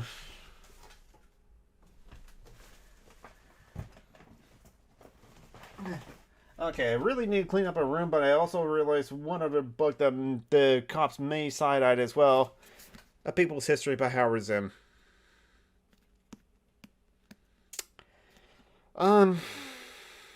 Donald Trump mentioned this book, or mentioned Howard Zinn, so yeah. But it's a history book. It's a history book. That's part of my excuse for the Paris Commune book as well. It's a history book. It's a history book.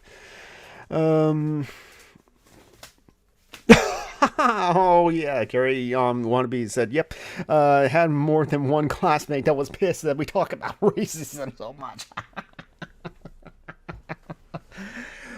Just remind them that whenever they like excuse about like racism so long ago, the civil rights was so long ago, it was over decades ago, the Civil War was over a century ago. Why we're still talking about it? 1776, the founding of the country, the signing of the Constitution and Declaration of Independence was so long ago, centuries ago. Why we're still talking about the signing of the Declaration of Independence and the signing of the Constitution? Why we're talking about the founding of our nation? Why we're still talking about the Revolutionary War? It was so long ago. Okay.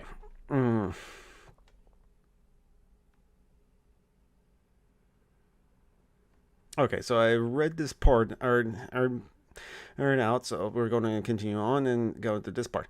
Continue on. If you fear a police raid is possible or imminent, keep a video camera charged and equipment with a blank tape, ready to use in documenting police conduct. You can also hide secret cameras on the premises. These may prove especially important if the police break their own laws in the course of invading your space. And get every single badge number and license plates, and record every movement and action in each individual police officer in court. It will be very much to your advantage if you can improve that. For example, an officer who claims to remain outside during the raid was actually upstairs knocking over bookcases and breaking things. Your camera people should be level-headed. Even if there are things are heating up, it may be important in the long run for them to record events as they unfold, calmly and consistently, and then get them to get involved. Gary Wannabe says, my parents were born before segregation and was ended, and they were alive when MLK died. My mom was the first in the first desegregated classes. That's already nice. Yeah, exactly. It's because the civil rights was in our parents' lifetime, and so it's. The idea is oh, so long ago. It's okay, just because it was before you were born, that was so long ago. Hey, there are people that were born after the new millennia. So the old millennia, 1999 and before, was so long ago. It's a stereotype from Spider-Man, from recent Spider-Man movies, Tom Holland's Spider-Man. Have you seen this real old movie called Alien? Have you seen this real old movie called Empire Strikes Back? Yes. Yeah, we're coming up to the 20th anniversary of 9/11. Like Utah Phillips says, Newsbank says in the chat, like Utah Phillips has said, the long memory is one of the most radical things nowadays. Yeah, it is. Let's continue on with the essay. Once you've got your documentation, keep a track. Don't edit it or adjust it in any way. Be able to prove that your footage has been in your line of possession for the time you recorded it to the time it appears in court. This means you should be able to document everywhere it has been and show that it has been in the care of good, law-abiding citizens the whole time, and as a few of their as possible. To this end, it can be wise to leave your material with someone's conservative parents or responsible sister-in-law. This can also be a way to make sure that it is not seized in the secondary raid. Keep an organized journal and times and dates and signatures, detailing all your observations from the time that you first began and to fear a raid might take place. After one occurs, compile written narratives and with signatures and from all witnesses and participants, while the events are still fresh in everyone's mind. Having all that things documented, it can be useful in the court of law when trying to prove. Listen, how the police handled this raid was unjust as well. I mean, every little bit helps. Also with the. It's kind of interesting that they're talking about the video surveillance and so on, and you having your security cameraman has to be sit there, not just run out there to join the raid and to help his comrades in solidarity, or their comrades in solidarity, I should say. I'm not sure how security cameras or even footage is happening now, but there may still need to be someone who's watching the feed, as it were, to make sure that it's not cut off for any reason, as it were, or to know what happens. Because I think you can have it so that the feed is always being recorded. You just have to go to the archives to withdraw it. But still,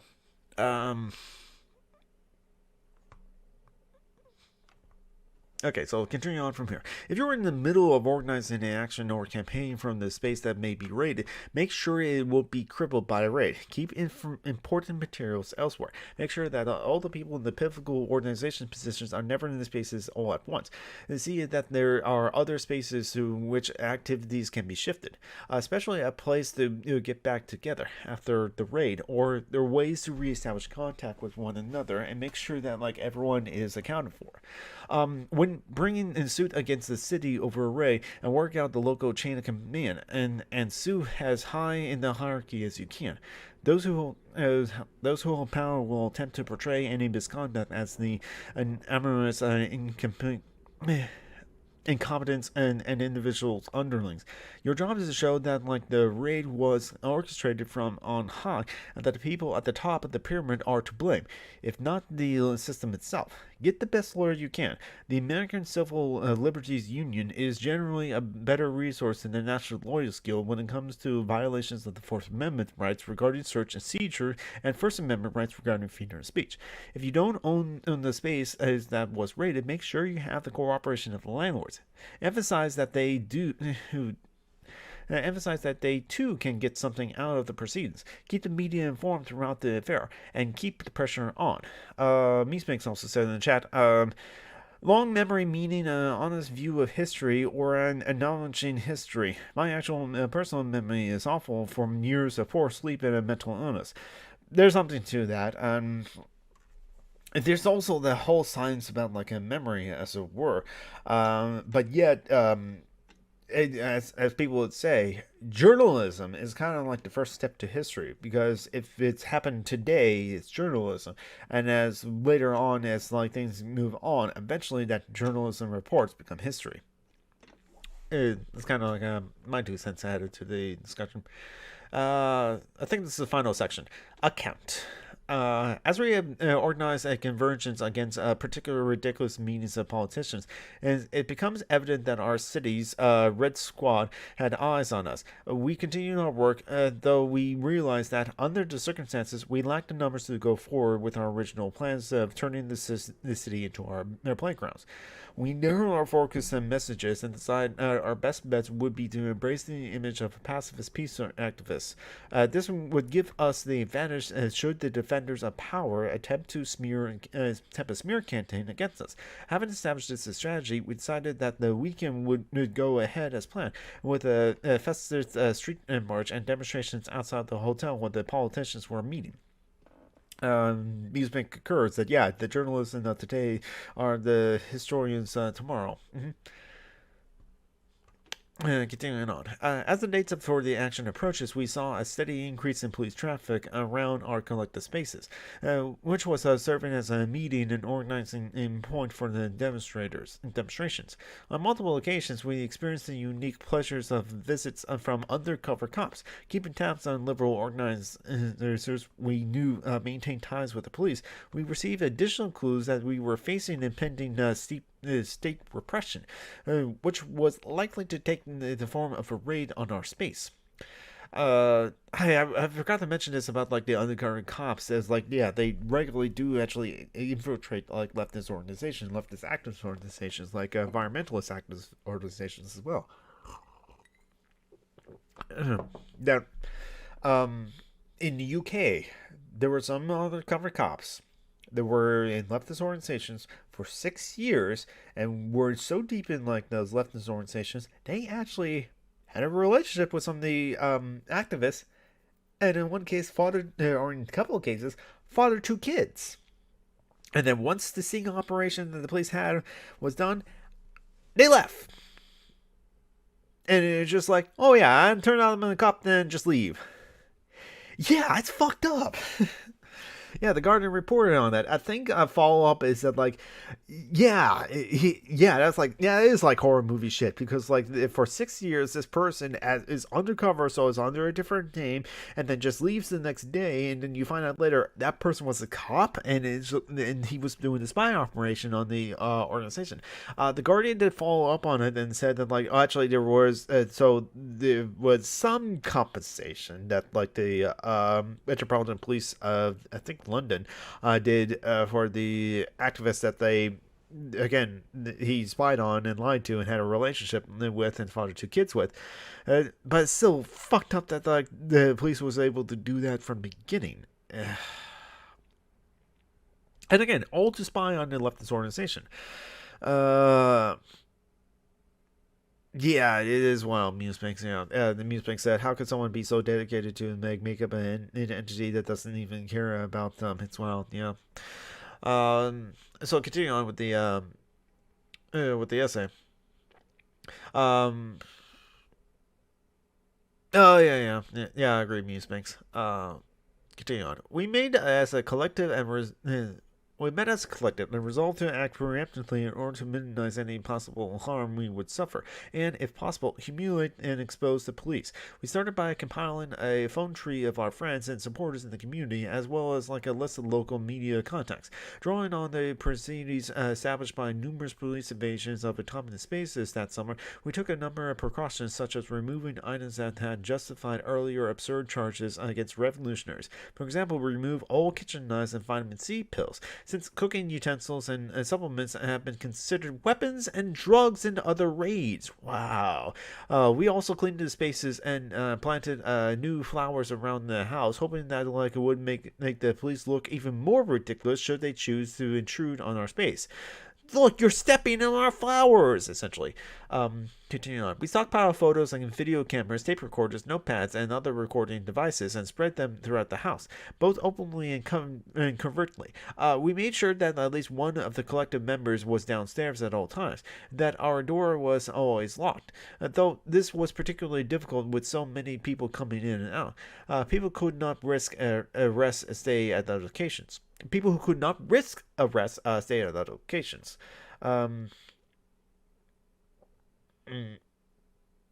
Musebank says, of course, that's probably why we have the concept like American civil religions, I suppose. Yeah, that could be it. Continue on. Everyone who's spent time in the space was briefed on the situation and develop an understanding of the collective's rights. In a move that would later prove to be of some importance, we painted the door of some of the house rules. Those include bans on weapons and animal products and substances. This has since been used in both the media and the legal decisions as a further embarrassment to the police. We also prepared the press release, leaving a few blank spaces for the details of the expected raid, and left it with an uninvolved family member in case the raid was complemented by numerous arrests. Busy as always, as we were organizing against the meetings, we were still able to keep our spaces open for the concerts and other events. 2 nights before the planned protest began, the police arrived during one of these shows, a apolitical folk performance. The raid caused quite a bit of alarm for the artists and visitors. At the time, some of us were leaving to work on the pirate ship puppets, described as anarchist body armor in the police reports to the media. They were planning to use for street theater. As we were loading the ships into the pickup trucks, we noticed that police vehicles were assembling at every nearby intersections and decided to attempt to leave.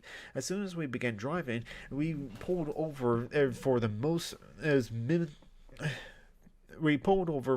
minute of traffic violations.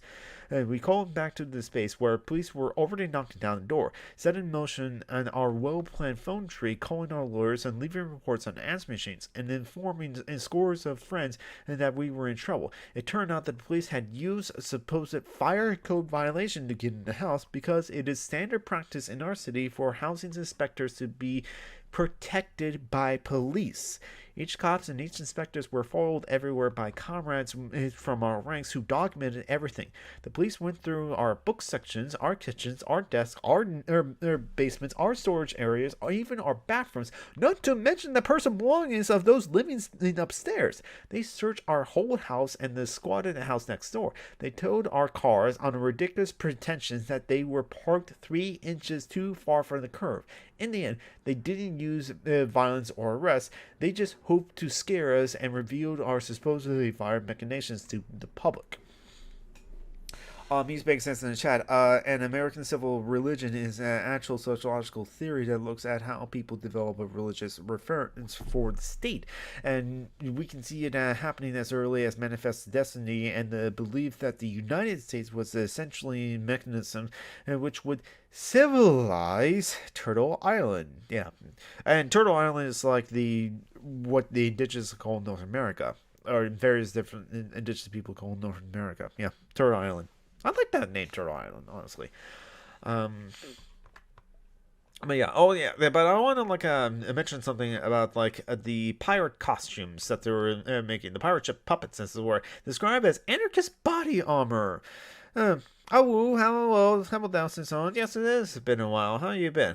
The anarchist body armor. This reminds me of reading direct action iconography in the first couple of chapters with the diary portions, because that was kind of actually the plan for those protest actions from Direct Action Network NYC and Beastas of the New York City that David Graeber detailed, is that it had ridiculous body armor, as it were, but also kind of planned to for that kind of ridiculous body armor, brightly painted yellow, as it were, to be able to look ridiculous intentionally, as it were, as they were doing demonstrations.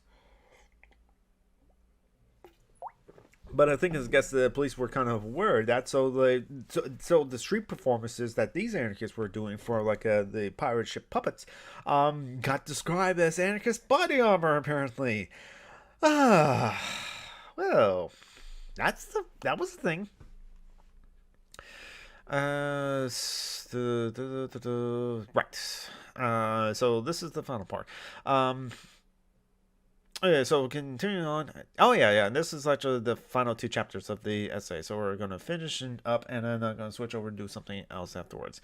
But I'm actually really glad I read this essay because of the details of what happened to this raid. I think it's very useful information as well as the other information that this essay provided. So yeah, even though this was written in 2011, what happened here is very useful things to think about and consider. So, continuing on. The photo tree, however, paid off. Local media, as well as a slam poetry group, showed up immediately, along with about 50 of our friends. In conjunction with the drumming and the constant flash of the still cameras, the slam poets created the atmosphere of festive defiance, and clever creatively informed the media and curious passerbys about just how fucked up this situation was. While normally hostile to radicals, the local corporate medias could not resist covering the obvious foolishness of the police, who wandered about the property in mass and bomb-sniffing dogs, while obviously earnest and non-violent activists explained how the event of the evening were, can you believe it, causing them to lose faith in this society. Thanks to the thoroughness of our preparations, we were able to upstage law enforcement prior to the main events of the protests themselves. This coup gave us much needed attention and credibility. Additionally, afterwards, we were able to succeed in suing the city for tens of thousands of dollars. This enabled us to fund many of the new subversive projects, in which the forces of our orders are even less equipped to deal with in the aftermath of their ill-thought-of raid. So yeah, I can definitely see how that played out. As it were, just the police are just raiding this this house or commune of political activists. What are they doing this for? For fire code violation? What are they doing this for? Did these people seem like dangerous anarchists or revolutionaries going to overthrow the government? They seem to be peaceful and just helping the community out. Hey, yet they're saying bomb sniffing dogs. I mean, again, for the moms against for the moms for housing, they send in a bomb sniffing robot and like had SWAT teams with armored vehicles to evict those like peaceful, unarmed, homeless mothers and their families, mothers of color too. But anyway, that was a really good essay that I was glad I read. So we're going to take another break. I'm going to share you this video. It reminds me of like Utah and Phillips. Also, if you want the cops to show up, put a big sign that says peace. Yeah. Yeah, you can go ahead on Musebank's link in the chat for sure. And like, if not, I can like, get in here just in time for a break. Whoa. Gonna. I wish. Hold on, wait a minute. There we go. Yeah. And okay. Yeah. Oh, okay. This is cool. I'll check this video out later, as it were. I'll save it to like. I'll keep that tab open on my one of my other screens and save it to like my watch later thing, because yeah. I'm not planning to like watch a video on stream. I just not that kind of like a streamer that does. It's just watch content and on stream. But definitely I will watch that later for sure. I have to like make sure to like watch it later. But for now, I'm going to transition back over to the Be Right Back screen. We're all going to collectively take a self-care break, because yeah, my throat's kind of like is. I'm just going to take a bio break, as we're. I got enough tea, as we're. But to relax my throat, I'm going to do something that's less intense on the throat and like less reading. Not just going to play a game, but in the meantime, I'm going to transition over to the Be Right Back stream. We're going to practice some like self-care. So get up and stretch, get some food, top off your drinks if you want to, if you want more tea or something like that. Perform a bio break if you need to. Take your medications if you're taking medications.